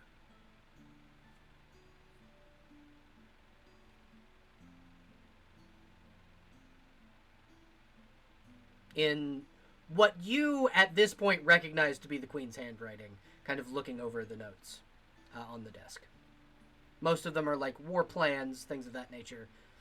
Love letters that never got sent, that weren't addressed to any one specific person.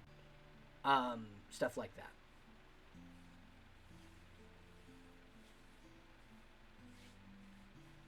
I think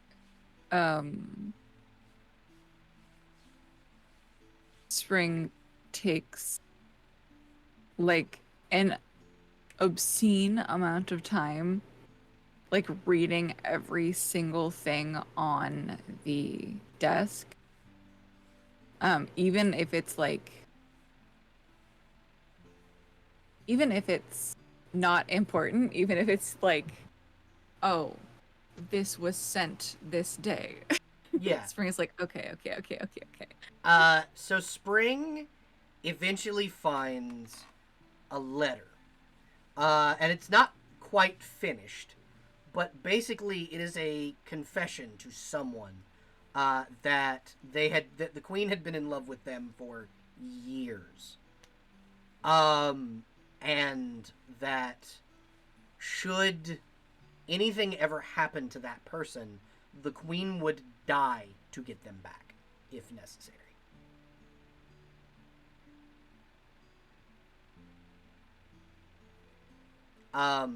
My question is, does Spring put the key inside the music box and make it play?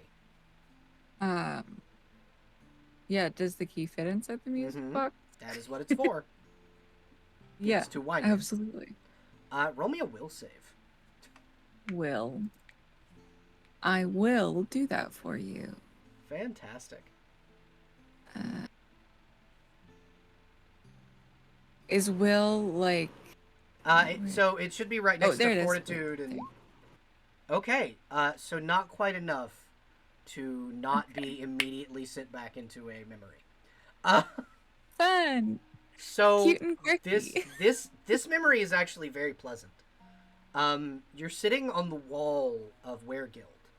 The queen is behind you, um, and she's cutting your hair for you. She's humming the tune that the music box is playing. And she will like lean down and hug around your neck and like rest her head on your chin or her chin on your head, and the memory fades as you two watch a sunset.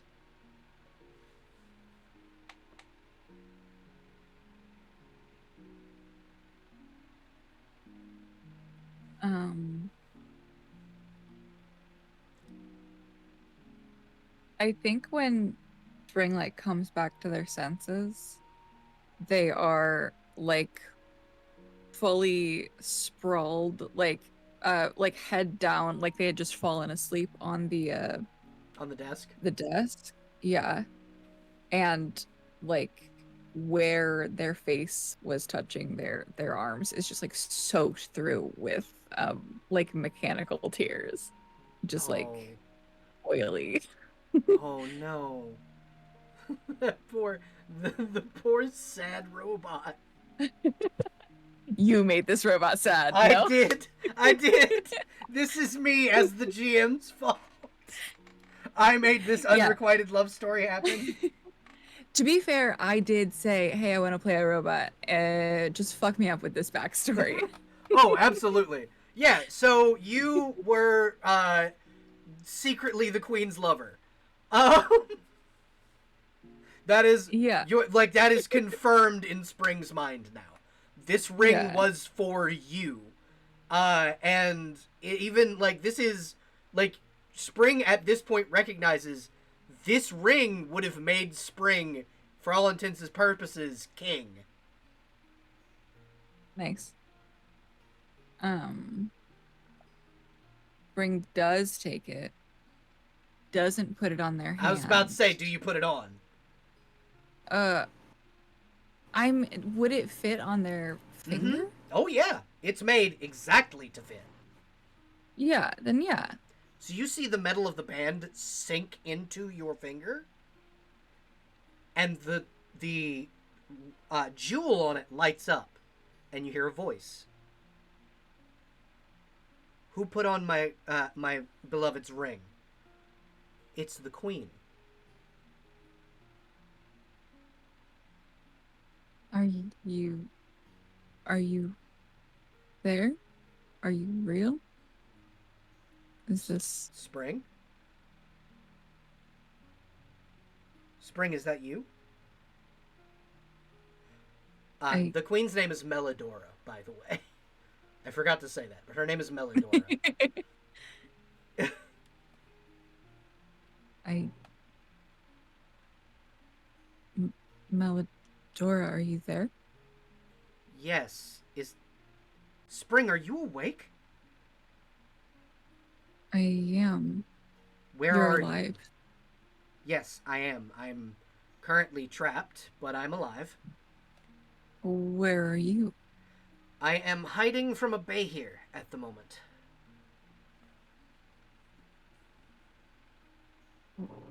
What? Where? Um, where are you? And I'll tell you where I am in relation to where you are. The your the spring house. The Oh, summer our house. our house. Wonderful. Oh, you went home. Of course you went home. Where else would you have gone? Um, I am in a cave to the southeast of you. Um, there's a town full of people. They call it the Beetle Cave. Um, I'm trapped. There's a bay here. Big, scaly monster that can shoot lightning. I need help. Uh, We will be there. It's several days' journey from the house.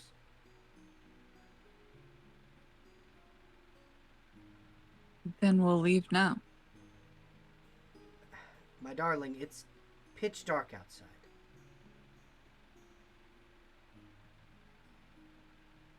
Leave in the morning, gather helpers, and then please, for the love of everything sacred, come save me. I can do that. Queen, I can do that. That was very formal. Are you okay? I just woke up Like, just woke up? a couple of days ago. Oh. What do you remember, dear? Dying. Oh, that's great. Cracking. I So may. Your singing voice. And you hear her hum the tune again. Well, I made sure you didn't stay cracked. It took all of my power to do so, but I did it. I made sure that you lived. And, if you can come save me, we can live together again. But at the moment, I'm in danger. We'll be there as soon as we can. Okay. I will see you soon. I will see you soon, my dear. I'm glad that you got the ring. I'm glad that it fits. It should. I made it where it fits. I made that finger so it would fit. Thank you. No problem. I didn't have time to give you hair. I'm very sorry.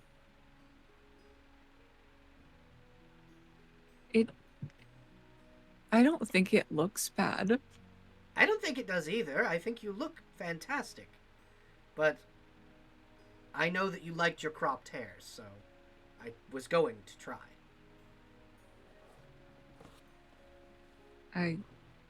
We can fix me when you're safe.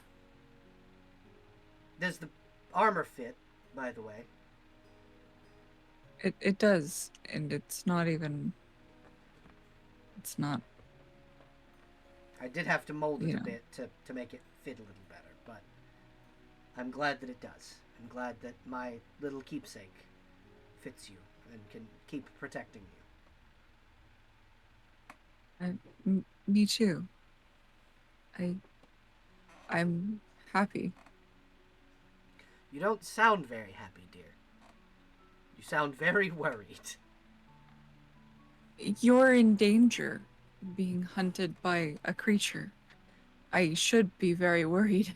I am capable of hiding for as long as it takes. I have quite a few spells left, and I can turn invisible. So he probably won't be able to find me. Just stay safe. I will. And I hope I remember more of you. Me too. Me too, dear. Now, these rings do have a limited time, so I will speak to you again tomorrow. And you see tomorrow. the ring go inert.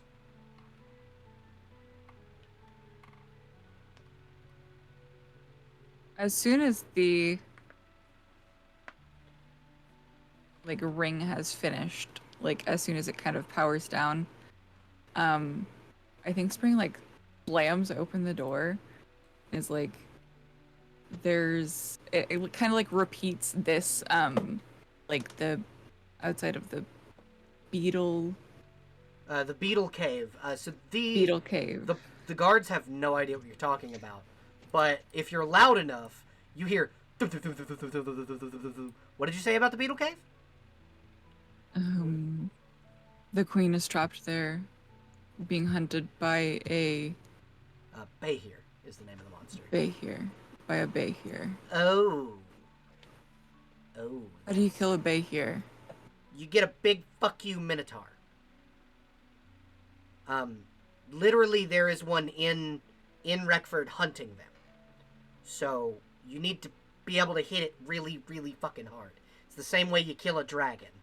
Because they're just dragons with scuttlelier legs and no wings. And she will very quickly, like, open her book and flip through and give you a picture of a Behir. And I will actually pull one up for you.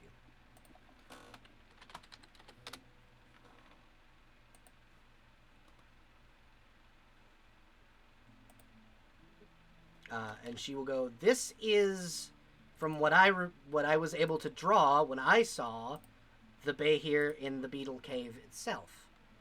And I will post it in Off on the March.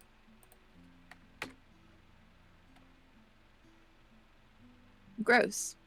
Yeah. I mean, neat. But gross. I'm gonna see if I can attract the attention of the Minotaur.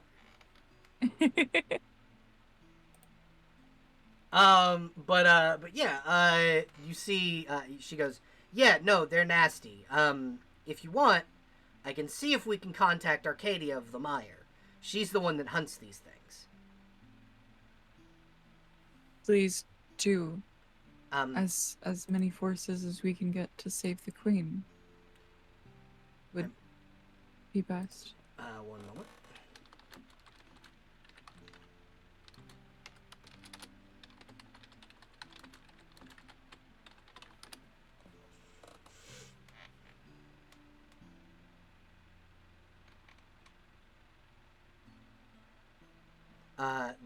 She goes, all right. The spell itself to get her here will take me about 3 minutes. I'm going to literally pull her from where she is to here.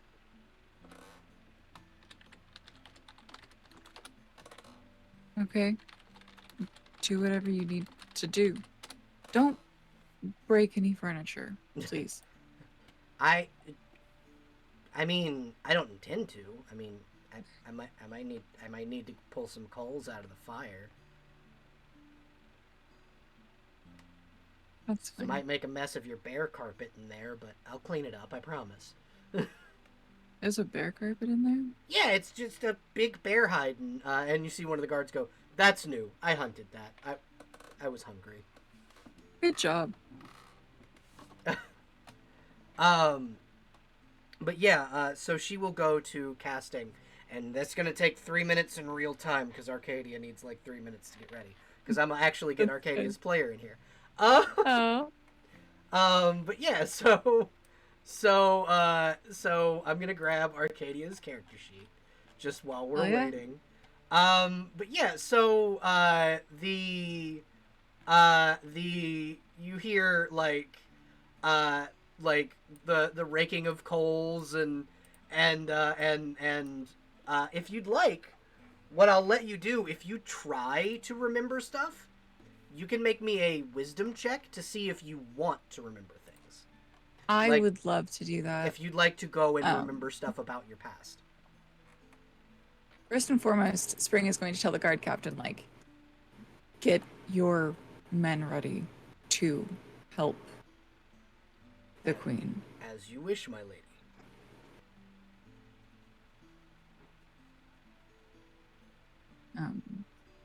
And you hear him whistle, and you hear, like, the footsteps of several like, armored men, and there is a small phalanx of undead warriors in front of you. We are ready when you are. We are ready for you when you give the order, man. And the lovely little gnome will come down here and start casting the spell. Oh, hey, there's. Hello, welcome. So you hear, Arcadia. Where were you? About 5 minutes. Like, where was your character about 5 minutes ago? What were you doing? In Emberhaven, give or take. So all of a sudden, you are inside of a small, like not small, but like it's a home. Very suddenly, you're pulled from what you were doing, along with Ghost, and now inside, magically inside of a person's house, in front of a small gnomish woman. You know, Hello. hi. So, I need your help. Or technically, my friend needs your help. My help, Are we of course. friends? I think you're my friend. Are we not friends? Where No, are you I think. speaking to? I'm gonna move your token down here. Yeah, where are you? Oh, hello. Um, but yeah, Arcadia, Hi. you see a robot lady stand in front of you. She's a Clockwork, Ooh. and this little gnome, and she goes, "So, do you want to tell her, or should I give her the kind of long and short of it?" My queen is stuck in a cave. There's a bay here there. I would like for her to not be murdered by a bay here. Is this one of the two I knew about already? This is the one in the Beetle Cave, the one that you were instructed by your Oh. goddess to kill first. Okay, wonderful. I didn't realize there was an order of operations to things, but I do believe there was a hunt already in place on this one. Yep. Sure, I'll help out. I know how to get there. If you guys are willing to take a ride on my beautiful mechanical horse. Sure. So, you're an inventor or something like that? I am. My father helped me build the horse, though. My friend here, her queen built her body. I see. Who is your queen? Meliora, queen of the Shadow Elves, the queen of Weregild. They were. So her queen is Rembrandt's mother, King Rembrandt's mother. Rembrandt's mom has got a funeral. Listen, I don't have art of her yet, but she fucking will, damn it. Hell yeah. 7 foot tall paladin lady. This extremely hot woman who you've made my character so sad about. I have indeed. But yeah, so the lovely gnome will kind of go. I need like 20 minutes to get the horse ready. If you guys want to talk and get to know each other while I go get everything ready, because I need to make him a little taller to be able to haul this much beef. Don't even sweat it. And she'll scuttle out the door. So, tell me about yourself. You one of those Warforged? Yes. I have been awake for like 3 days. Hmm?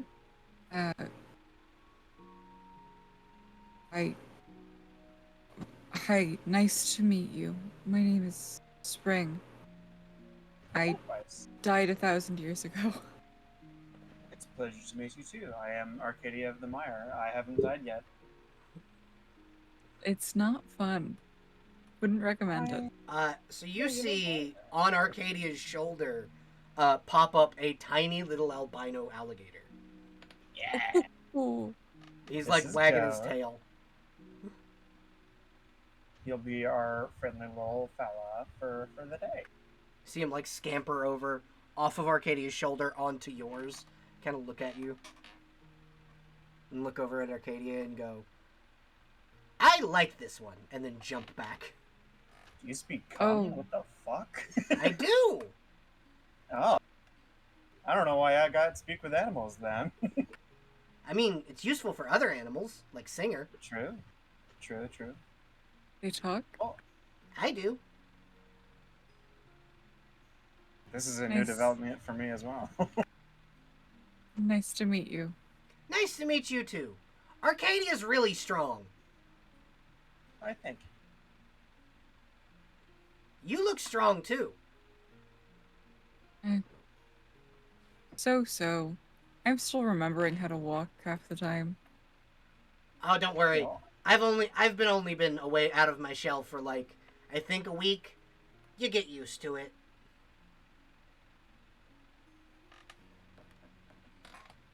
That said, Ghost, I'm gonna need you to stick close to this one just to make sure that they don't get squashed by Bay here on this hunt. Gosh.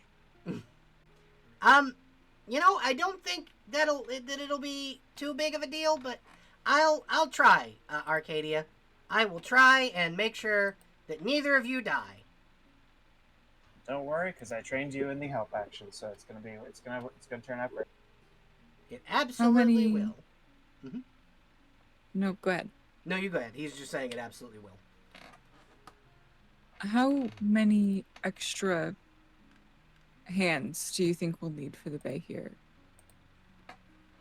Oh, just like number of people. Well, I had a hunting team ready, but I think that's for the bigger one. I suppose this one's probably the smaller of the two. It is indeed.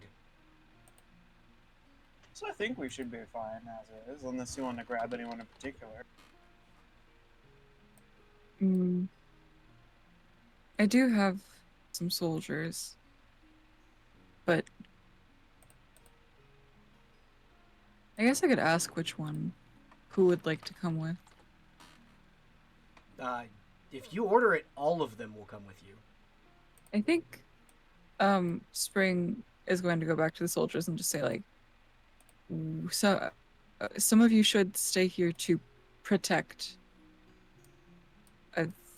this home. Who would like to come with me? Okay, so you're To going come to with get us. You're going to get a contingent of 3 of them that will come with you. Okay.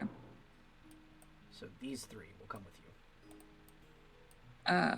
Where's the guard captain gone? The guard captain is staying here. You Okay. gave him the option to stay here, and so he is staying here. Yeah, so there Sounds are... good. These are... Arcadia, you actually recognize the symbols on these guys' armor from, like, just being in Reckford and seeing them pulling in artifacts from around the area. These guys are wearing the armor of Weregild. These are ancient soldiers that used to... Like, they're all undead.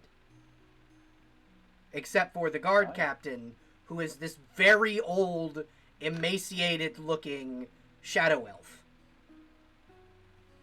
I see. Are they up? Is the shadow elf also a person? This is like a Yes, so the shadow elf is this one up here. Ah, right on. And he will kind of nod to you and go, I have not seen one of Utopia's folk in a very, very long time. Not since you left the Dragonlands. Prepare to see more of me around. It is good. Utopia's folk? Yes, the Lady Utopia used to employ Minotaurs as her personal army. Utopia is the goddess of stone and rock. And I am the priestess of Utopia.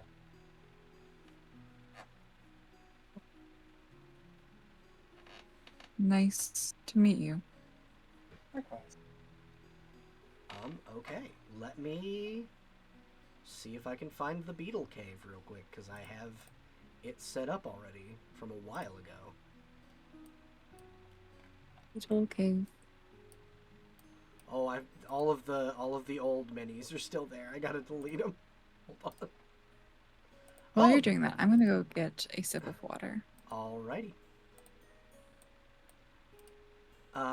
Yeah, so, Utopia, welcome to the session. Utopia's here. Or no, not Utopia. Arcadia, I meant to say. Yeah. Arcadia, welcome to the session. Hello there. Thank you for jumping in last minute. I really appreciate it.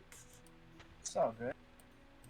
Utopia, you have been to this cave. Or, Arcadia, you've been to this cave before. Actually, it was Malady who went in this cave. Oh yeah, it was Malady. You're right. Because that's where she got Norman. Yeah, that is where she got Norman. You're correct. Let me grab the Behir's sheet.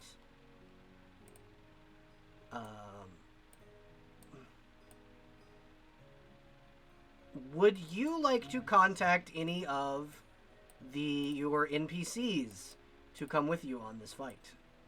Oh, like I can bring a wife. You can bring a wife. Hell, if you can which get wife? if you can get any of the PCs, you can bring fucking any of them, because the little gnome has one more summoning spell in her. Not sure who is around in wrangling distance. Well, she pulled you I'm all not the way seeing- from fucking all the way from. I'm saying Emberhaven. like in terms of people who are online, maybe. Yes. Probably Brock, and that's about it. I think I'll take a wife. Alrighty. Yeah, I'll take a wife for 11,000 or whatever. Which one would you like to What's bring? Which one is more raring to go? More excited to kick the ass of the bay here? Probably your stone giant wife. Yeah, Stone Giant wife, big stick. Let me get a like thing for her. Sorry, I come back to hear Stone Giant Wife, big stick. So you hear rumbling feet as from the inside of the house. You hear something out. There's something very large outside. What's out there? The bay here? I'm not so sure about the bay here.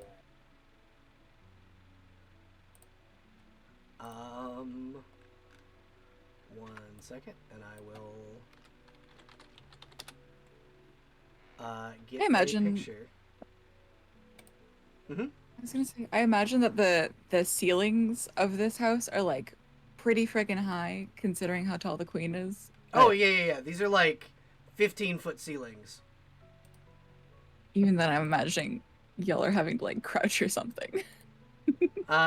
But so Arcadia, Like 7'4". Arcadia is about the same height as the queen. And My wife is much bigger. yeah. So the stone giant wife.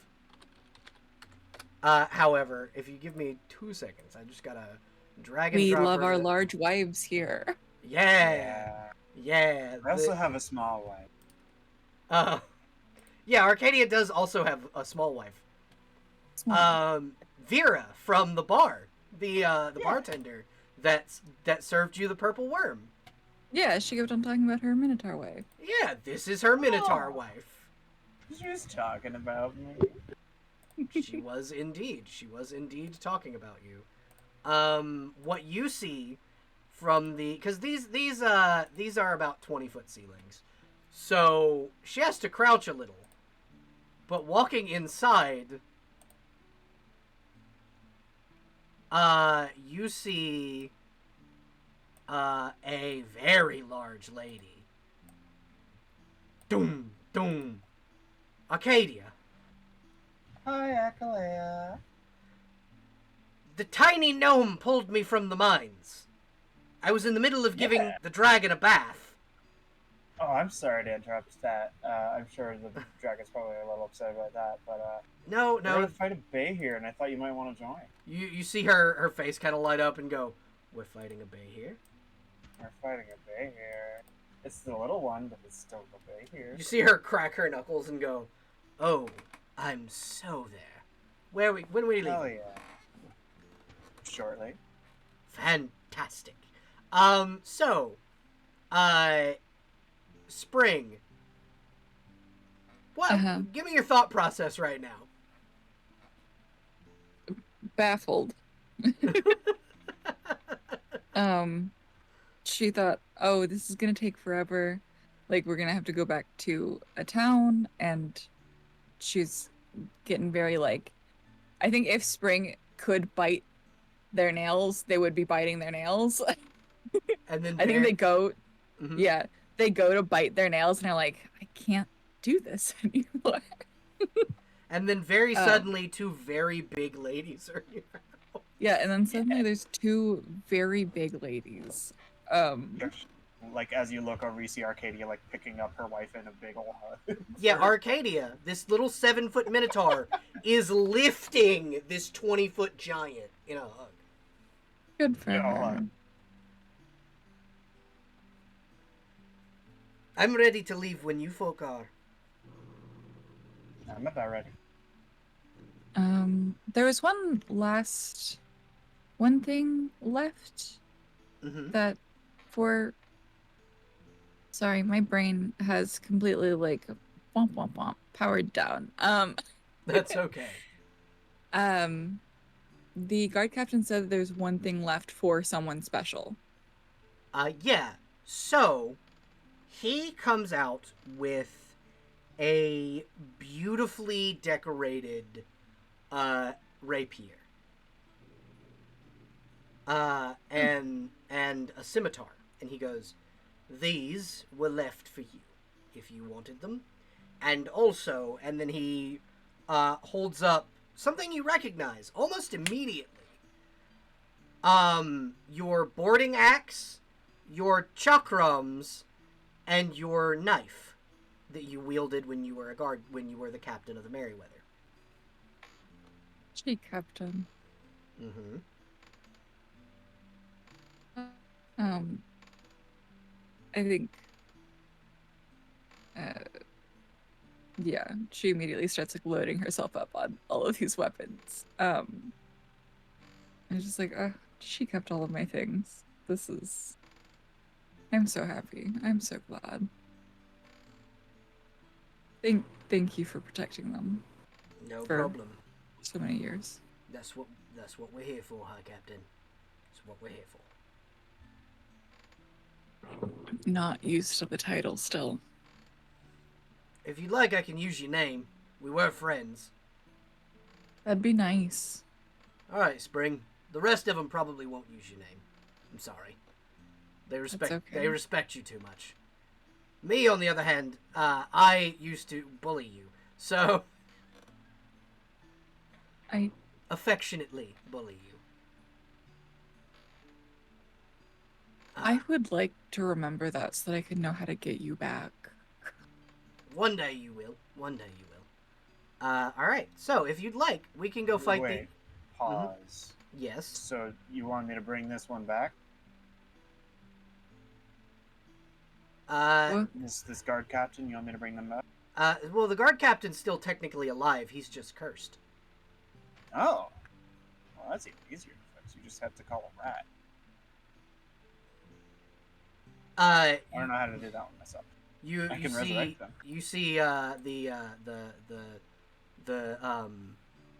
little gnome go. I could call Malady.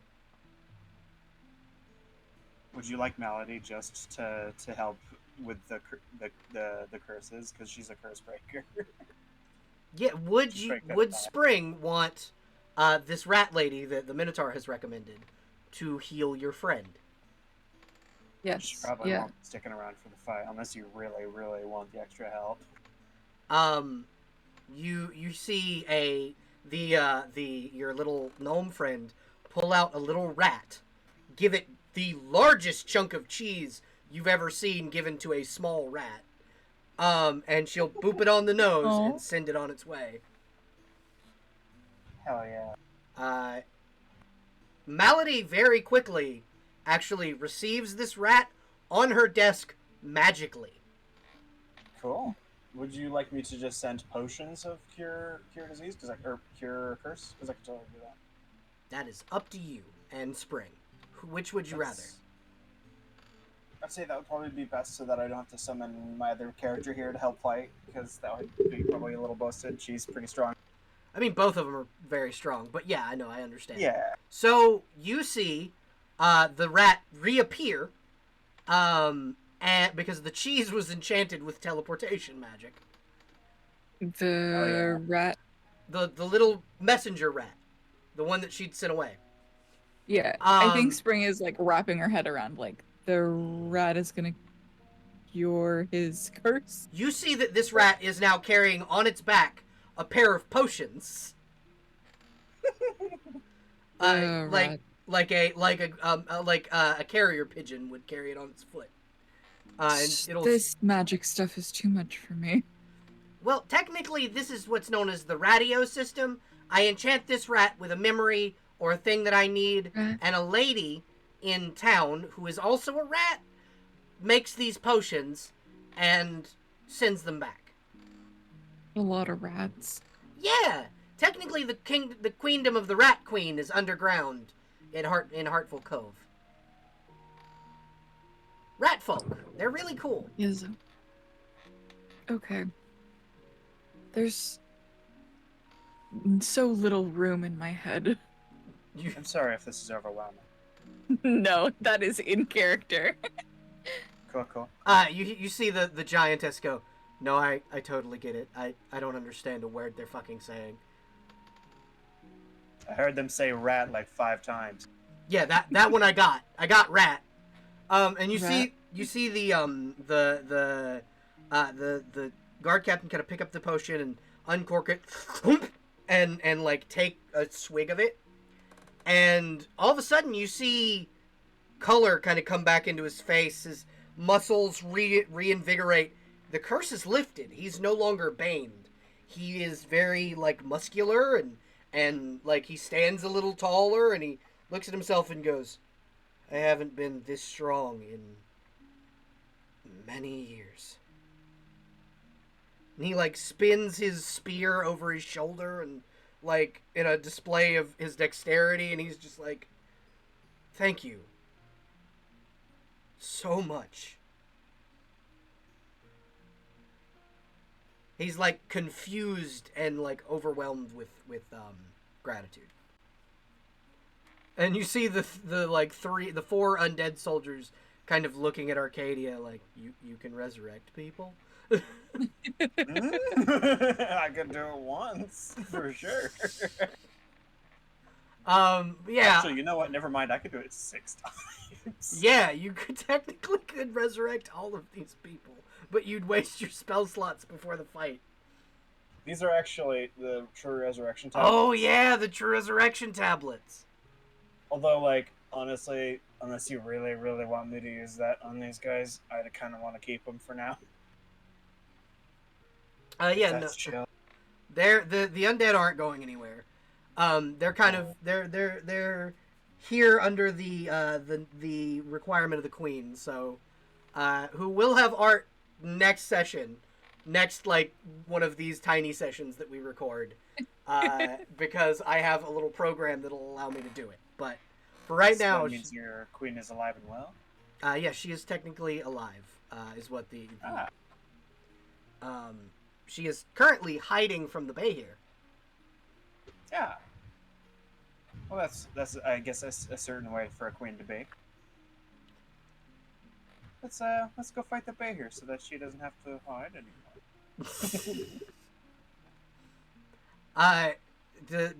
This Minotaur is now making fun of your wife. What do you do? Being gentle with the baby. Yeah, no, but yeah, so we're gonna go over from this particular dungeon map to a different one. I gotta find the little thing. There we go. And then I gotta get your token on it. It was zoomed in way too far.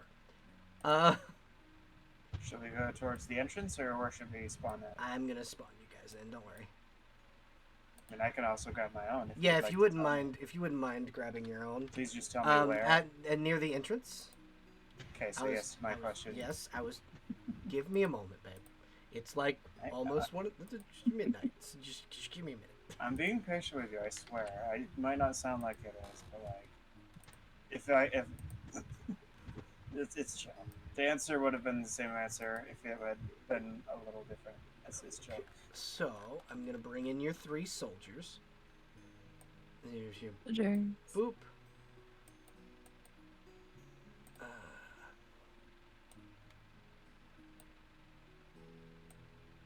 Roll 20, please. Roll 20, please. I beg of you. Stop being mean to me. This was before this map was before I was able to get the grid to line up with the other grid. My apologies. So honestly, looks cool. Do you want to know a fun trick? Yes. All right, so go to the map layer and click on the map that we are standing on, basically the one with red. Oh yeah. Right click it. Yeah, I do know how to like edit the grid like like what the squares are. I just don't know the amount of squares on the map. Okay, so to continue what I was saying, if you do click on the align to grid, it'll have you do a 3x3. So basically, if you wanted to measure out a 3x3, it would be like this. These three of the blue versions. You line it up, you click and drag as if it were doing that, and then it'll align it for you. Usually.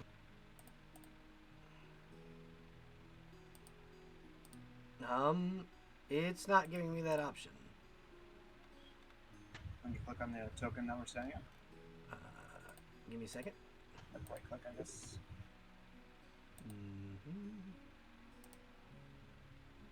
Okay. And that is, and align to grid is where? Oh, there it is. Towards the bottom. It'll give you this little thing where you click and drag. You're supposed to get like a 3x3 of the blue. So like if you wanted to grab, say, this thing, I'm going to highlight in pink for you. Oh, never mind. Nope, that just like shifted. Control Z. Yep. That's okay. I just shifted it back. We're fine. We're just gonna go the way it is now, because I've already kind of got it set up. So, yeah, you guys are able to kind of explore back through the cavern, and this cavern is so this cavern itself is very large, but it takes about a day to get here. So, do you have control of your token, by the way? Okay, cool. Just making sure you both have control of your tokens. Yeah. All right. So, I'm gonna just get these guys in a. I'm gonna get these guys in a group so that I can control them as one unit, and then I'm going to grab Utopia's wife, or fucking Arcadia's wife. Damn it. And Utopia now. And bring her as well. And the queen will spend a message spell to explain kind of that she's in the back of the caves. She's in these caves. Got you. Also, could I ask you to spell out the queen's name for me? Meliora, yes. I'll type it up. Thank you.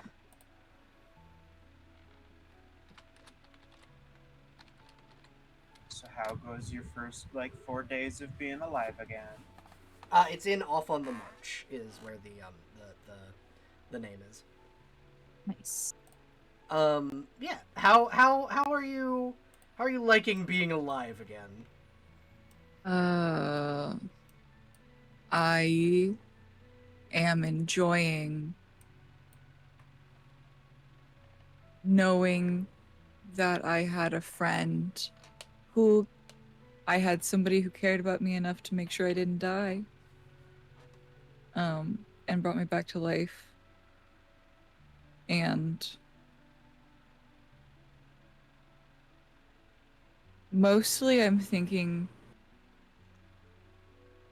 about the queen, also thinking a little bit about the first drink I had being alive.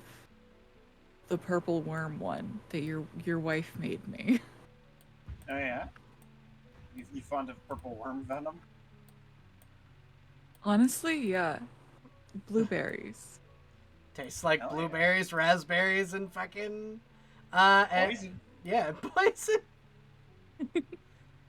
I don't know if I can be poisoned. I probably can. No, you cannot. You do not have living organs.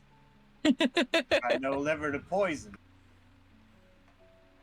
All right. So, Shall we get moving? yeah, so you are able to. I'll actually reveal the area with the bay here specifically. Oh. Because I feel like we got a glimpse of it a long time ago. oh yeah, you guys went into the Bayhere's lair a while ago. Oh yeah, we looked at it and then left. And then fucking dipped because you were very low level. Maybe not. But yeah, so you guys kind of know where the bay here is. You also know that there's a giant fucking fire beetle in here. That's why it's called the Fire Beetle beetle. Cave.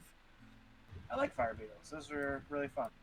I think Arcadia actually summons them half the time. Yeah, if you want, you can speak to the fire beetle. Oh, I do have speak to animals too. So yeah, absolutely. So you get about right here, and you are able to see this big boy. Whoa! He's a slugman. He What is that? That is a rust monster. Oh. They are creatures that eat metal. Well, that's no good. Gold doesn't rust, right? Gold does not rust. Sick. You want to fight this thing, and then we can keep moving forward, or shall we try to? I don't really care much for stealth, but like, we could try to skip past it. It does not seem actively hostile. Also, your companion is made of metal. Yeah, I am metal. Cool. You keep going. I'm just gonna make sure it doesn't get any sort of bolt. Are you gonna approach it, Arcadia? Can I like animal handling just to make sure it's chill with me? You absolutely can.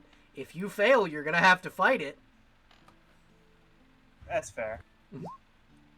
Yep, 20, dirty 20. It like comes up to you and puts these little like tentacle things around, like near you, and then it like it's got a slug trail because it's a giant slug, but it like nuzzles into your leg. Your fur is now slimy, but yeah, it likes you. Nasty. Pat. Are Bayheers made of metal? I assume not. No, Bayheers are essentially scuddly blue dragons. Yeah. I Without like all wings. its little feet. It looks so cute. Alright, we're safe to pass. This guy's chill. The giantess will go, I think I see it up ahead. Past this wall of the hey. Sorry, I hadn't revealed it yet. I'm sorry. But yeah, the giantess will kind of go, so how are we approaching? Would you like to formulate a plan, or should I give my idea? You can give your ideas, my love. This is at Spring. Oh, okay. What's your idea? So I'm gonna get its attention, and I'm probably gonna have my wife here with me, joining in that endeavor. Meanwhile, y'all are gonna come in as the flank. How's that sound? Sounds fun. Cool. All right, Akalea, you're with me. Ghost, you're with this group. Okay, boss. Scoot on up here. You can now see its HP bar. Wonderful. If Akalea could stand beside me, that'd be perfect. Yeah, actually, what I'm going to do is I'm going to give you control of Akalea's token. Hell yeah. I currently don't have her sheet saved in Roll20, but I will. I have I have it elsewhere. I trust you to do attacks. Is she using the new bonkin stick? Yeah, she's got the big fuck you club. Hell yeah! Would you like me to grab the stats of that? I sent it to me recently. Yeah, if you want to send that to me real quick. Yeah, Akalea was given a weapon by Arcadia, and it is a big fucking bonkin stick. And it's a big fucking bonkin stick. It's a great club. All right, so. Alright, would you guys do me a kindness? Roll initiative. You got it.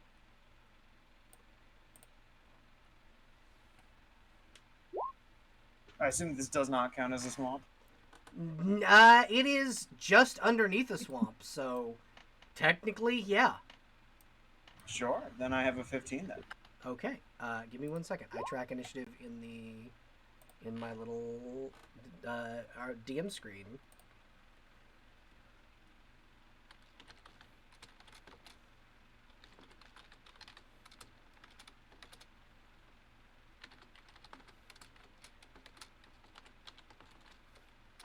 Okay, so Vic, what is your AC or your initiative? 14. Okay. Arcadia, you said 15, right? Yeah. Bay here. Swamps give me bonuses. All right. So, Arcadia, you are first. Oh, word. So the plan was to taunt it out of that particular spot, but I'm assuming it doesn't really move. I mean, what do you do to taunt it? All right. Well, I do know Draconic, so I do believe I'm just gonna come up here and say, "Hey, bitch, you looking for me?" You see it, like, its head kind of peek up from where it was, like, looking around. It was actively searching for something, and then its head, like, twists. Almost like the way a snake's head moves. Mm-hmm. Oh. I didn't know I was going to get to eat burgers tonight. It's been a while since I feasted upon Minotaur. Well, good luck with that, and Arcadia's actually gonna... And he will scuttle a little before initiative. Oh, lovely. She's going to slap her hand against her chest and activate the golden breastplate. Oh! As well as the ruby arm. So, would you like to describe what happens to your arm and chest? Yeah, so basically as Arcadia kind of stands here, she's going to like beat her chest with her right hand, and as she does, her right hand is going to turn into like this kind of crystalline ruby structure. All the way up to the shoulder. And her chest is going to resemble a golden breastplate, basically. So you see, instead of like flesh and blood arm on Arcadia's right arm, it is now pure ruby all the way up to the shoulder.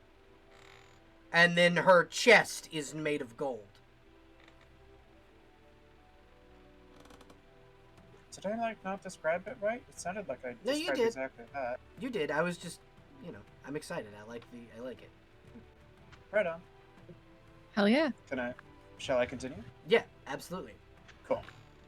Arcadia is going to step forward and use her Vital Strike power attack and Mountain's Flame with the lead core and the Earth Blessing. So I'm hitting this with everything I have.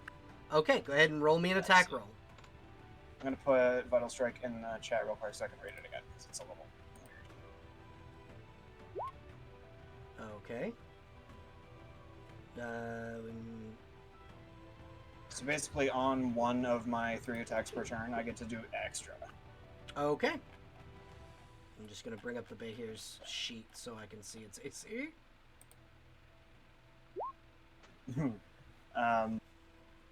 So that's an 18, which crits for Arcadia. Well, natural 18, I should say. Total 33. That will hit, yeah. And crit. And this is... Oh yeah, it crits, and it does a whole lot of damage, because it's a Vital Strike.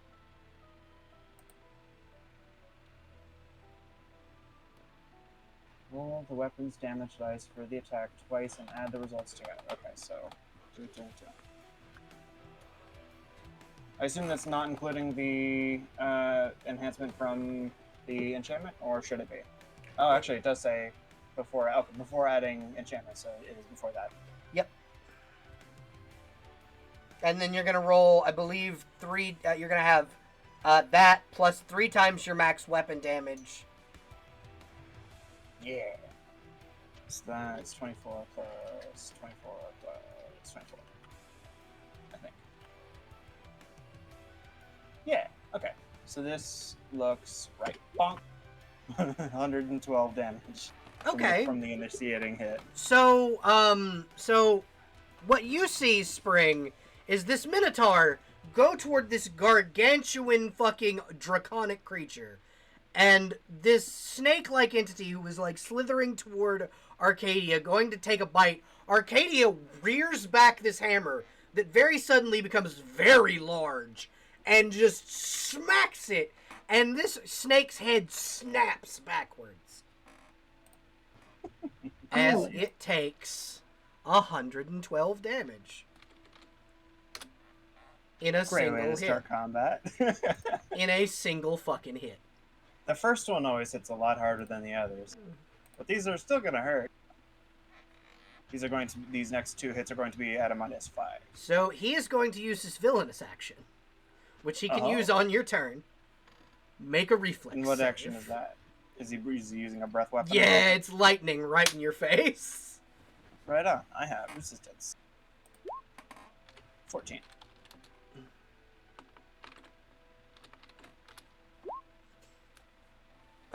You do not succeed, and you take 75 points of damage.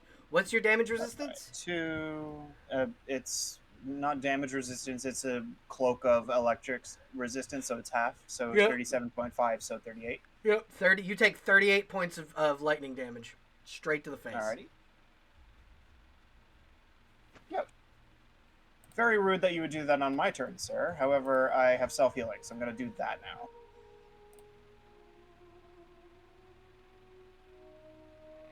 I'm going to grab Cure Light Wounds description. Okay. 1d8 plus 1 per caster level. This is plus 3. I'm going to do both half actions for 1 action, I guess that's how that works. Yes. Cool. In that case, I'm going to be using that to do 2 of these. I heal 10, and I heal 7, so I heal 17. Awesome. So you heal 17 points of that 35 back. And then you have one more action. This one's going to be another really hard smack. Alright. This one's at a -5, so I'll roll the second one, which is actually a -5, so... Or is it a -2 for... It's a -2. Iterative dex. Very cool. It's just a -2. Then just subtract 2 from this, so 18. Yeah, that hits. Actually... Sick. Yeah, that hits. Holy shit. And that's another...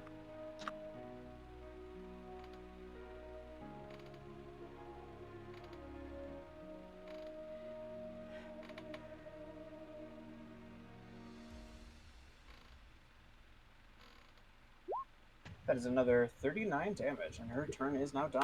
Yeah, once more, you see Arcadia heal herself before looking up at the Behir. What does Arcadia say anything before she smacks the shit out of this dude?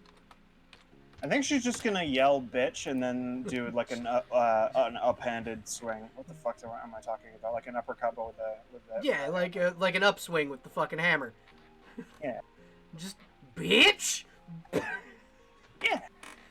Vic, it is your turn.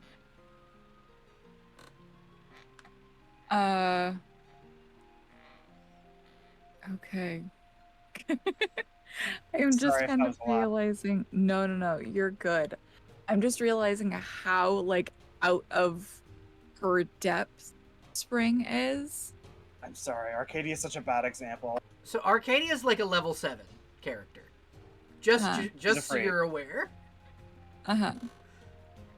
Spring is a level 3. Yeah, Spring's a baby. Yeah. I think Spring is going to use her... So I looked into it. Your panache points allow you to do any of your your swashbuckler talents. Mhm. So you can use 1 panache point to do any of those little talents that you have in your features and traits. How many panache points should a swashbuckler have? At level That- 3, I believe you have 3. Okay. Cool.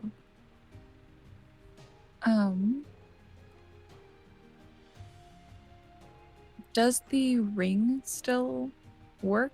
Does it still have charge? Yeah, so your ring, currently, you haven't used it today, so you are able to use it.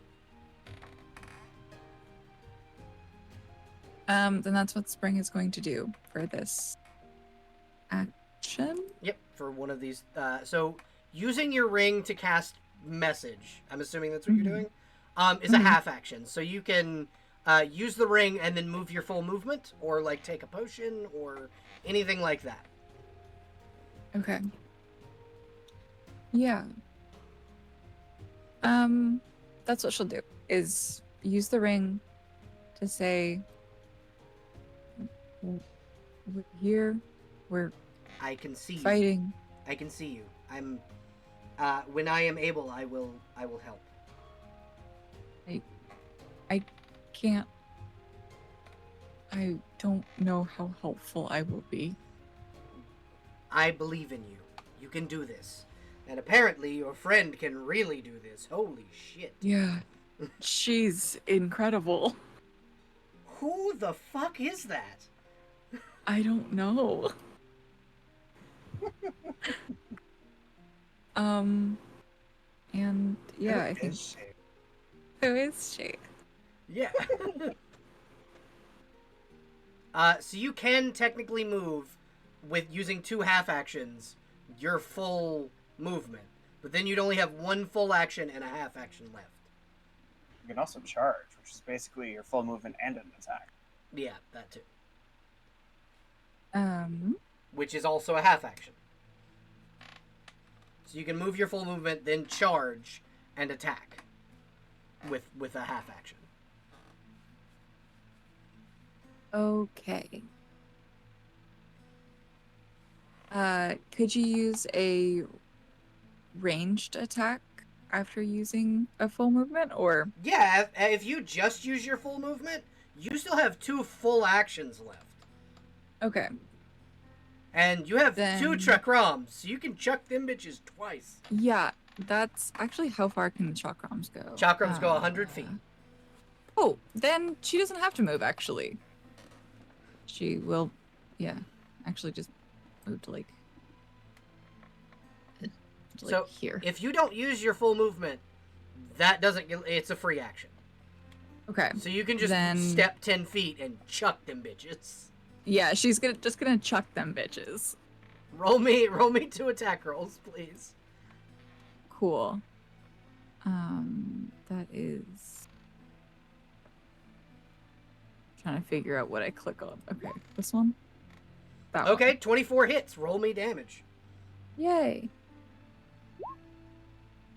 Wow.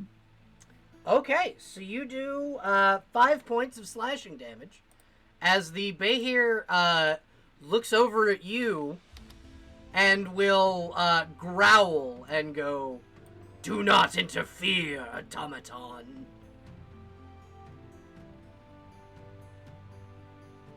Don't tell them what to do. I think the Spring literally just kind of like shrugs. Just fuck you. I don't have to listen to you. Yeah, you're not my mom, actually. Yeah. I like this one. Right? I also like your being puppy cat profile picture, by the way. Thank you. I love being puppy cat. So that is not to sound like I know nothing, but I know nothing.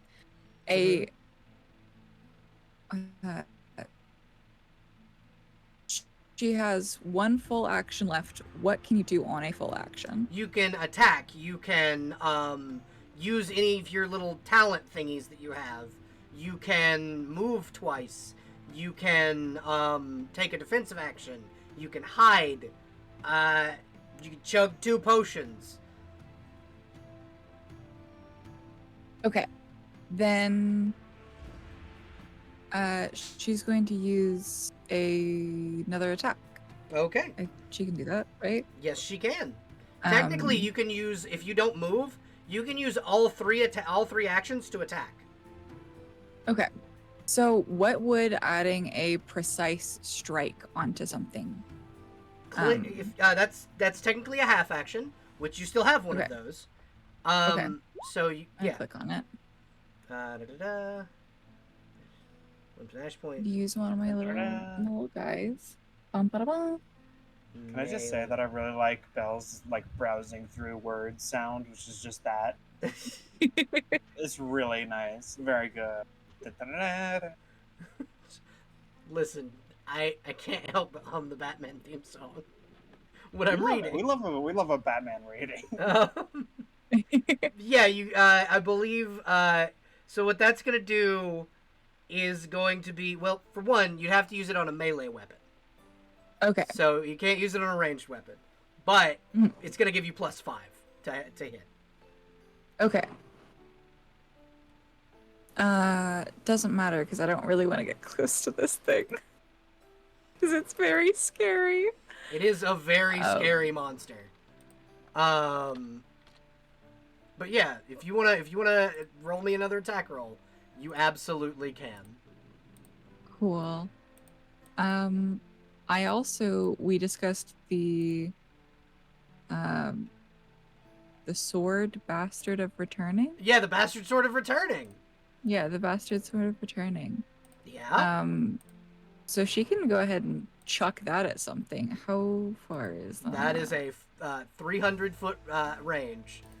You Okay, can absolutely yeah, I chuck think that she's motherfucker. within that. First of all, I want to see you lob this 300 feet at some point. That'd be way funny.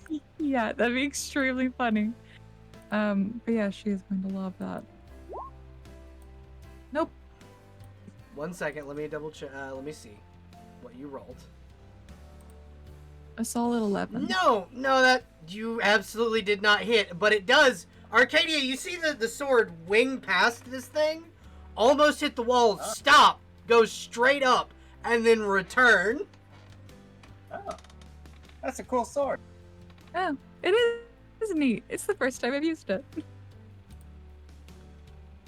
But yeah, you are able to do that.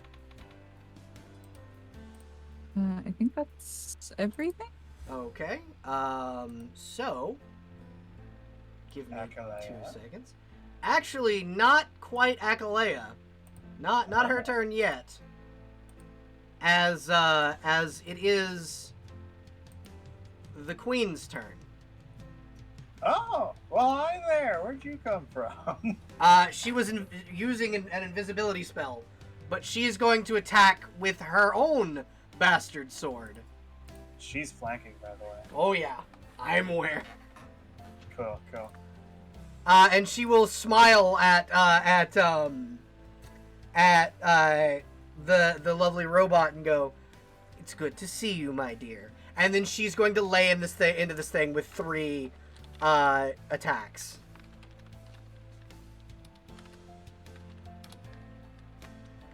Okay, first one hits. And then the second attack is a power attack, and the second one crits. So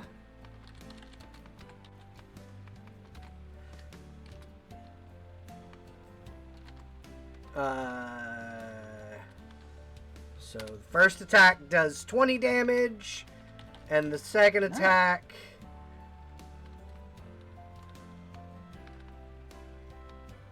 does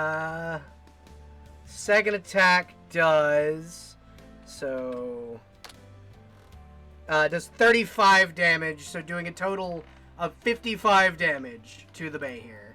Hell yeah. We've got this thing down to the 2-digit. And it will immediately reverse and go, there's my prey. And he gets about to the word prey as Akalea bull rushes his ass. Yeah! So actually, as a part of Akalea's thing, I want Ghost to do the aid action. She's not going to do the one that Ghost pushes has been him. waiting. She's not going to do the one that pushes him. She's going to do she's going to use a full round action to charge and gore him with the horns on her helmet. Hell yeah. She gets 8, which I think is just a +5. Okay. So that brings her to a +15. Hell yeah. So that's a 22. That's going to hit. So that does...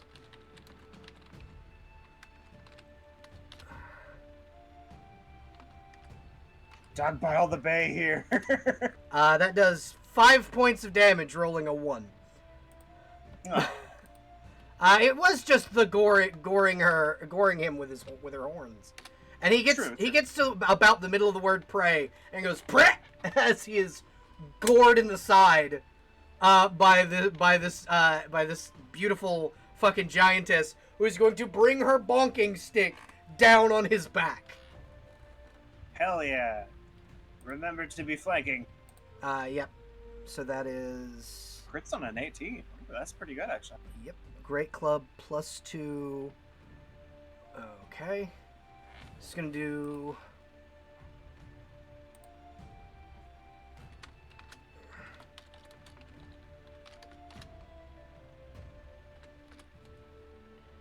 she misses that time, which is the end of her turn. The lovely wizard is going to move forward to about right here and cast in just a moment, because I need to go for just a moment. My dog has gotten out of the fence. A criminal.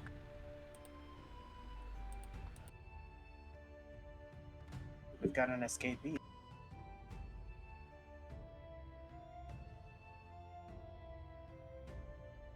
This dog is committing. I have returned. I think Welcome 9 back. o'clock is... Welcome back. Welcome. Sorry that there is a criminal in your home. That is okay, Max. This is why I tell people not to let Max out after dark. It's because he tries to go after my neighbor's cat. Mm. Max Dastardly. is 150 pounds. He is a pit bull the size of a Great Dane.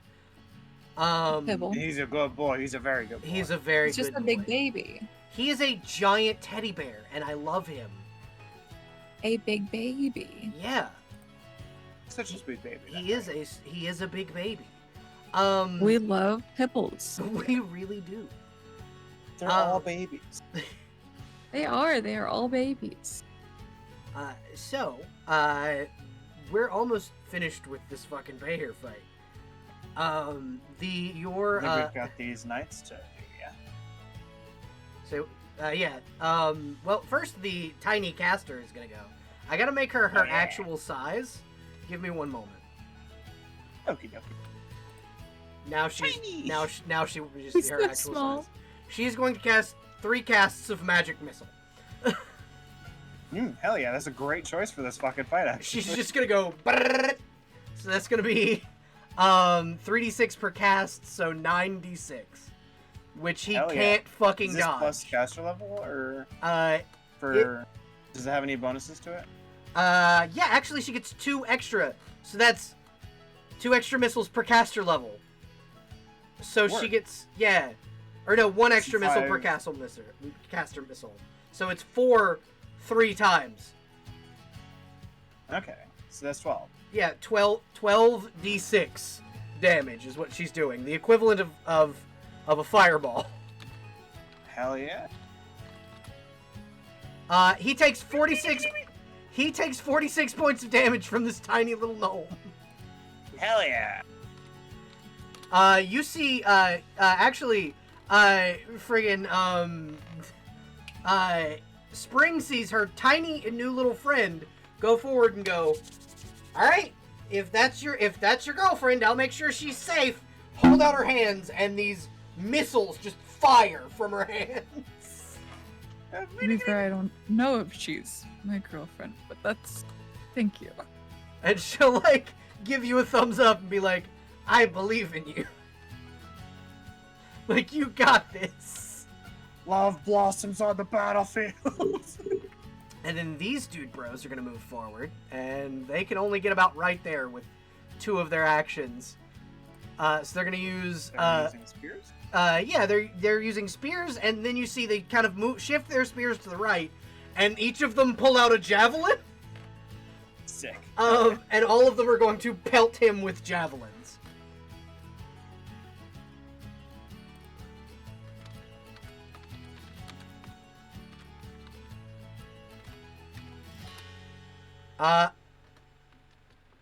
Hold on. None of them hit, though. You see the javelins make purchase, but it's like toothpicks being thrown at a giant. Like, it doesn't do much. And that'll bring us back to Arcadia. Mm. Murder top of the it. order? Say what? I was top of the order? I keep forgetting that. Yeah, you're top of the order. Actually, because you well- had a +2 to your initiative, Yeah, Vic. from the swampness. Yeah, but Vic Okay. also had a +2 to initiative. Let me go check Oh. initiatives. Well, then you should be in front of me because I think you had a 14 before the +2. Yeah. So Vic, it's technically Oh. your turn. After you. Okay. Everybody's gotten in there. So you can move You can move. to Up. there. Yep. And then charge? Yeah.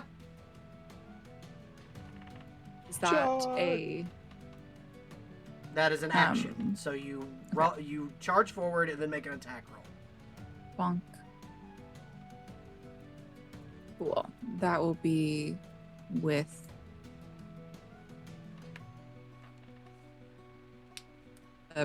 I guess the bastard sword. All right. You're also flanking, I do believe. Yeah, so that's gonna give you a +5. So that hits. Sick. Can I not roll a natural one? That's 13 points of damage.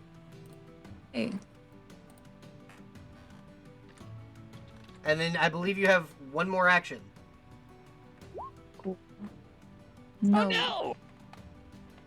No, you don't. You don't hit. that does not hit. It like you see it like block your attack with its tail. Arcadia, Yeah. your turn. So like as it's distracted with Spring, Arcadia is going to do a crashing swing down on its head if she can. Yeah, no, Arcadia. Oh my god. My god. Sorry, I forgot by default it does iterative attacks. Yeah, but like, if you want to go ahead and say that you take that iterative attack, Yeah, Go ahead. yeah, absolutely. good. Yeah, I mean, I still think 37 Yeah, 30 damage is yeah, that's enough to hit. That's enough to kill it. cool. Then yeah, she's going to basically like as it starts looking towards Spring. Well, no, she's going it to basically used its tail like a counter sword to block Yeah. Yeah. Spring's attack. So it's not looking at Spring, it's looking at the queen. But if you want to, like, say, run up this fucker's back. I mean, that works too. I was going to say as its attention is on Spring to do that because otherwise it really shouldn't be able to do that without looking. She would be basically swinging down on its skull, but yeah, she could totally do the sick parkour move across its back. That sounds sick. And then just fucking smash down on its skull. Yeah, Alright, so. pinata style. Spring, you see, as this thing opens its mouth to shoot your queen with lightning, Arcadia, what do you say as it tries to kill the queen right before you kill this motherfucker? Who's lunch now? Oh my god!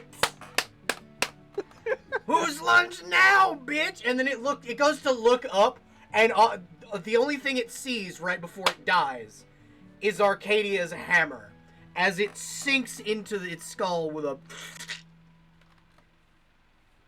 loud squelch. Hell yeah. The Behir falls. Its little feet kind of go out from under it as it slumps to the ground dead. What are you doing currently now that the threat is dead? Who are you asking that to? Both of you. Spring. Oh, Spring is going to the queen to make sure she's okay. Okay. The queen will immediately run over to you and give you just the biggest. If you had a spine that cracked, your spine would crack from this hug. But all of a sudden, whereas your body felt very cold before, there's now a natural warmth within you. Oh. I think Spring just says like you're okay. You're alive. I'm okay. You do notice her right arm is robotic, a lot like your arms.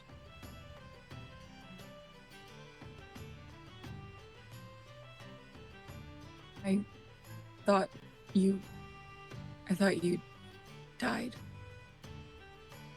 No, I not thought you were not dead. quite. I did, and she gestures to her arm. I did lose a bit in the process of getting away, though.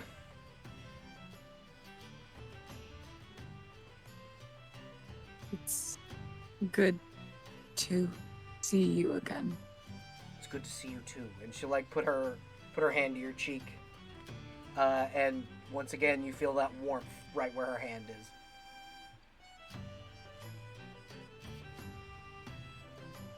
I think Spring just hugs her. She will like hug you back and just very gently like pet your head through the hood. Hi, I see you got your ears.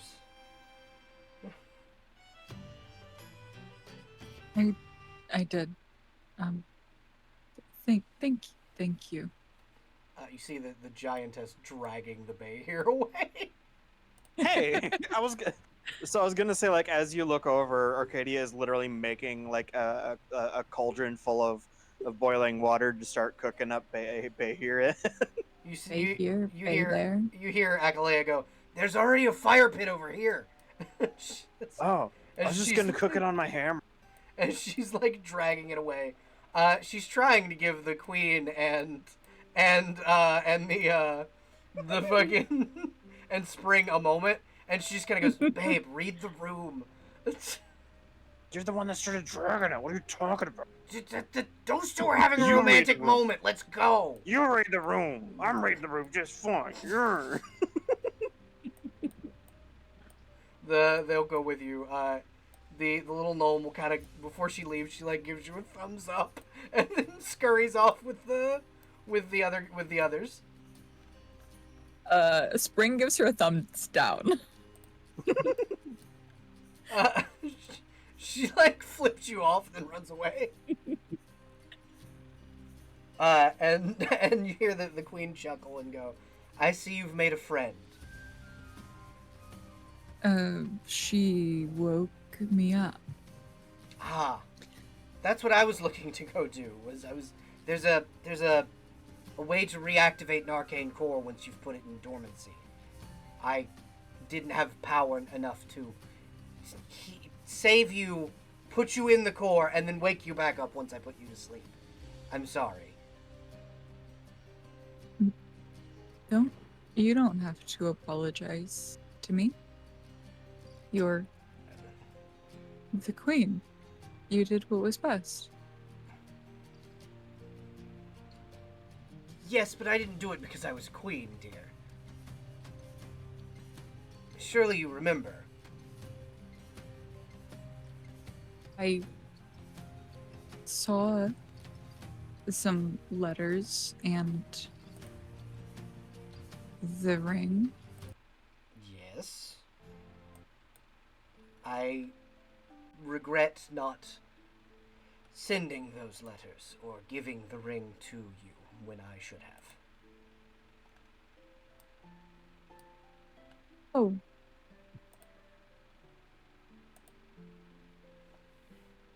This is strange because Mhm. I don't remember a lot That's from before. yes, that's understandable. I would imagine a strange woman professing love to you after you've just woken up after 1,000 years. You're very pretty. So, and you are very nice. You see her like gray skin flush purple across the cheeks. Yes, Arcadia, you can cook the ever-loving hell out of that bay here. As a matter of fact, everybody. I imagine it cooks like crab because of the shell. Yeah. Yeah. And all of a sudden, Spring, you can smell it. It's like smelling cooked crab.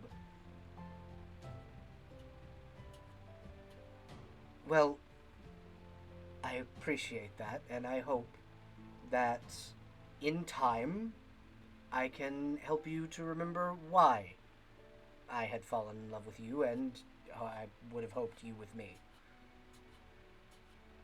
I am sure that I was in love with you, probably. Oh, I that's mean, very strange to we say. did live together. How did we live together and we're not a couple?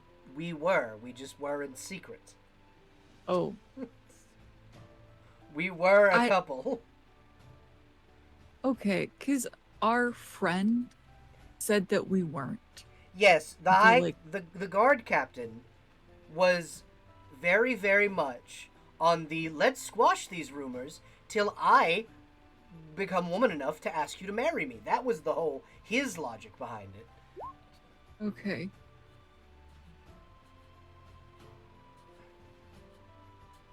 But we got invaded by the undead the same day I was going to propose. With the I reason just we were figured out on he the had a boat. crush on you. Oh God, you know, probably. Now that I think about it, probably. But the day we were Um, out on the boat, the day you died, I had the rings with me, and the music box that I had made for you.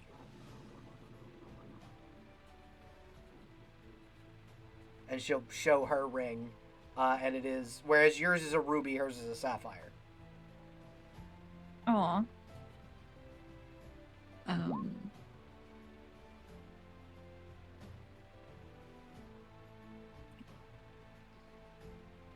I wish I knew more about you. Well, I can't imagine how painful it must be to have your lover come back and not remember. do you know how I see it? It is a chance to get you to fall in love with me all over again. That's a good way to think about it. You're a much more positive person than I am. Well, my goddess teaches us to be positive. And she'll brandish a holy symbol, and you notice it's very similar to one of the holy symbols you saw under the water. It is the moon with the sword through it. That is Tethala, Cathala. the goddess of the moon, war, passion, and lust. Neat.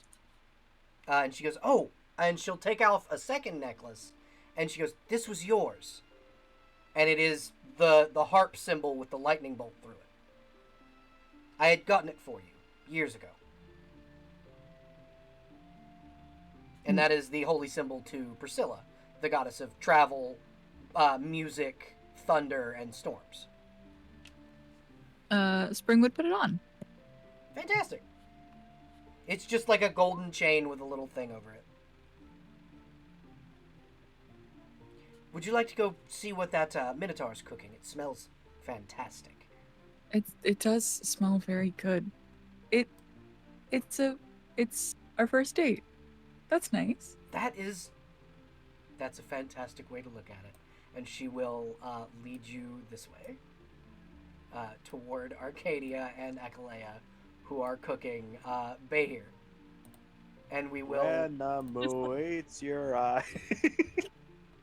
That's alright. Oh, Lord.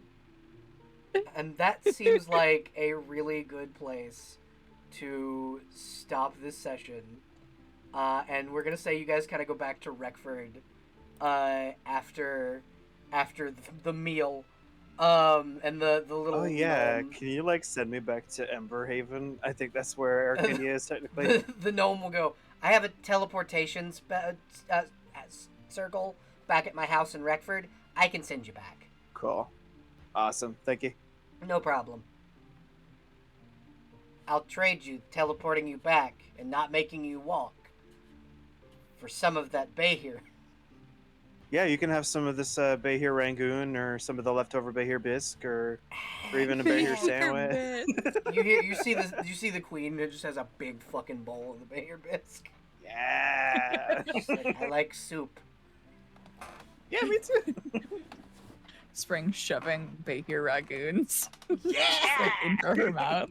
Yeah, and because you are a clockwork, you feel yourself get stronger. So for 24 hours, because this specific food will allow you to breathe lightning. Oh, sick. Is It this is true for me neat. too? Nope. This is a Damn it. clockwork thing. Certain foods give them powers. That's awesome. So you have a lightning breath weapon, a 3d6 lightning breath weapon that shoots in a 30-foot straight line for 24 hours, and it requires you to roll a d6 per turn to see if it regenerates. Neat. But yeah, so you are able to eat, camp if you guys should wish, and then return to Reckford. And Arcadia, you get returned to Emberhaven with Ghost. Hell yeah. And Arcadia, you have slain the first of 2 Behirs Fuck yeah. that you are required to slay. And Spring, you level up because of the type of monster you killed twice. Nice. So you Neat. are level 5 now. Neat. Because that was a very, very powerful fated monster. And I Now didn't eating have it. to do anything. I mean, And you we're attacked absolutely it. feasting on it. You beat the shit out of that thing. You helped. Yeah. You got it down to like 32, was it? 36? Yeah, 32. And then And Arcadia enough to kill. fucking murdered it. Very nicely. But yeah, so y'all are able to get back, and now you are. So Spring, you have an apartment for a week, right? Mm-hmm. There are empty houses in Reckford. It doesn't cost a dime to claim them. It costs money to furnish them, but it doesn't cost money to claim them. Would you claim one of the houses in Reckford and move your stuff from the Queen's house to that house, or would you just live in the woods with the Queen? No, yeah, her and the Queen are gonna go house shopping. Okay, so yeah, if you look at the town map, which is in the Discord, there are some unclaimed houses in the housing district that you and the Queen can just live in, and the Queen will instruct the undead soldiers to join the Reckford Guard. Hell yeah. And a few days later, you notice those undead soldiers are now very much living soldiers. Yay. Because They are now undead. yeah, so because the Queen is a high-level paladin, and she resurrected them now that she has her powers back. Hell yeah. By the way, you are also welcome at the Quakemaker mines, which is my mine, or the Caves of Calamity, which are the caves underneath it. The Caves of Calamity are a mega dungeon. Caves of Calamity. Yep. On the first level, there's like a bathhouse. It's pretty sick. It's a nice time. I'm Is that where renovating the place. Your wife was bathing a dragon? Yes. Oh, possibly. Yeah. Yes, that would is make sense. exactly where she was giving the dragon a bath. Arcadia has Lovely a place for it. silver dragon. Yeah. Heavy air quotes. Silver. Yeah. Silver. Yep, silver. Alrighty. Why is it air that's- quotes silver? Because it's actually a platinum dragon. Why you gotta tell Okay. everyone that? Because. You're This so is- bad at this keeping is it meta secret. knowledge. That's why. It's because you started with the meta knowledge by saying a silver dragon. Yeah, it's because I can't keep a secret, okay? Yeah, it's exactly why. Anyway, if that will be all, I will be departing. Alright. Okay. It was I hope nice y'all to have meet a- you. Yeah, absolutely. Yeah, this is the first time you guys have played together. Yeah, I don't know who you are, but you're a blast to hang out. Huffy, Vic, Huffy. Hi. This I is heard my- much this is- about you from Belle. Yeah, this is my friend Victor. We play performance check together, and Vic plays Heron. All right, on. Performance check. But yeah. All right, it's been a blast meeting you. See y'all later. But yeah, so Bye, babe. So Vic, what did you think of your first Pathfinder session? 2 thumbs up. Hell yeah. Yeah, You super said sick. you said fuck you up with that backstory, so Yeah. I was like, tragic love story. Yeah. Yeah. She's everything is still sad. Everything She is doesn't still remember this sad. person. Yep. It's gonna be great. Imagine just like coming back wrong. Yeah, exactly. That's the idea. Um, oops, sorry. The person you loved, now Not they're in here. a robot body. Yeah, They're in a not. robot body, Yep, not here and they anymore. do New not know person. you. New person. Yeah, a fully new person. But that's the queen's like, that's all right. That's okay. I can wait. But yeah. So, this has been a fantastic session. This is also the longest solo session I've ever run. Because we're running on 3 hours 33 minutes. I'm so sorry. Don't be. I love this shit. This is like, this is why I like performance checks so much, because you guys are always so heavy into the role play. It's great and I love it. I love how you were like, yeah, let's do pirates, and I was like, I'm gonna make her as awkward as possible. It's fucking wonderful. I was like, she doesn't know what's going on at any point at any time. Yeah. Smooth swashbuckler? No, she doesn't know how to talk. Awkward swashbuckler. Swashbuckler Awkward swashbuckler. that realizes, oh shit, this ring I'm wearing is actually an engagement ring. Yeah. Dang, engagement rings to a new person. Let's go have a date after you almost got eaten by this thing. Yeah, let's go eat this thing, because fuck him. Yeah, fuck this guy. But yeah, so yeah, you're now back in Reckford. You can choose any one of the houses. I will eventually have the map remade with everybody's houses on it. And so yeah, we are going to go ahead and say goodbye to YouTube, because that's where this will be going. So it is also tradition for new players to get to say fuck you to Dave. So, bye, Dave. YouTube. Fuck you, Dave. Dave is my former boss. Dave watches all of my videos and comments on what rules I get wrong in TTRPGs. So, it is a long-running tradition to say fuck you, Dave. Fuck you, Dave. All the rules are fine. Exactly. Belle is God. Alright, bye, everybody. One more time before we go, where can people find you outside of my lovely table? Performance check. Performance check on Twitch. And also I Performance check show am trying to on get Twitch. performance check show on Twitch. We upload give some love to Heron. He's so sad. He is such a sad boy. I did send you a new armor design for Heron, that I made, because Tara's buying Heron armor. Hell yeah.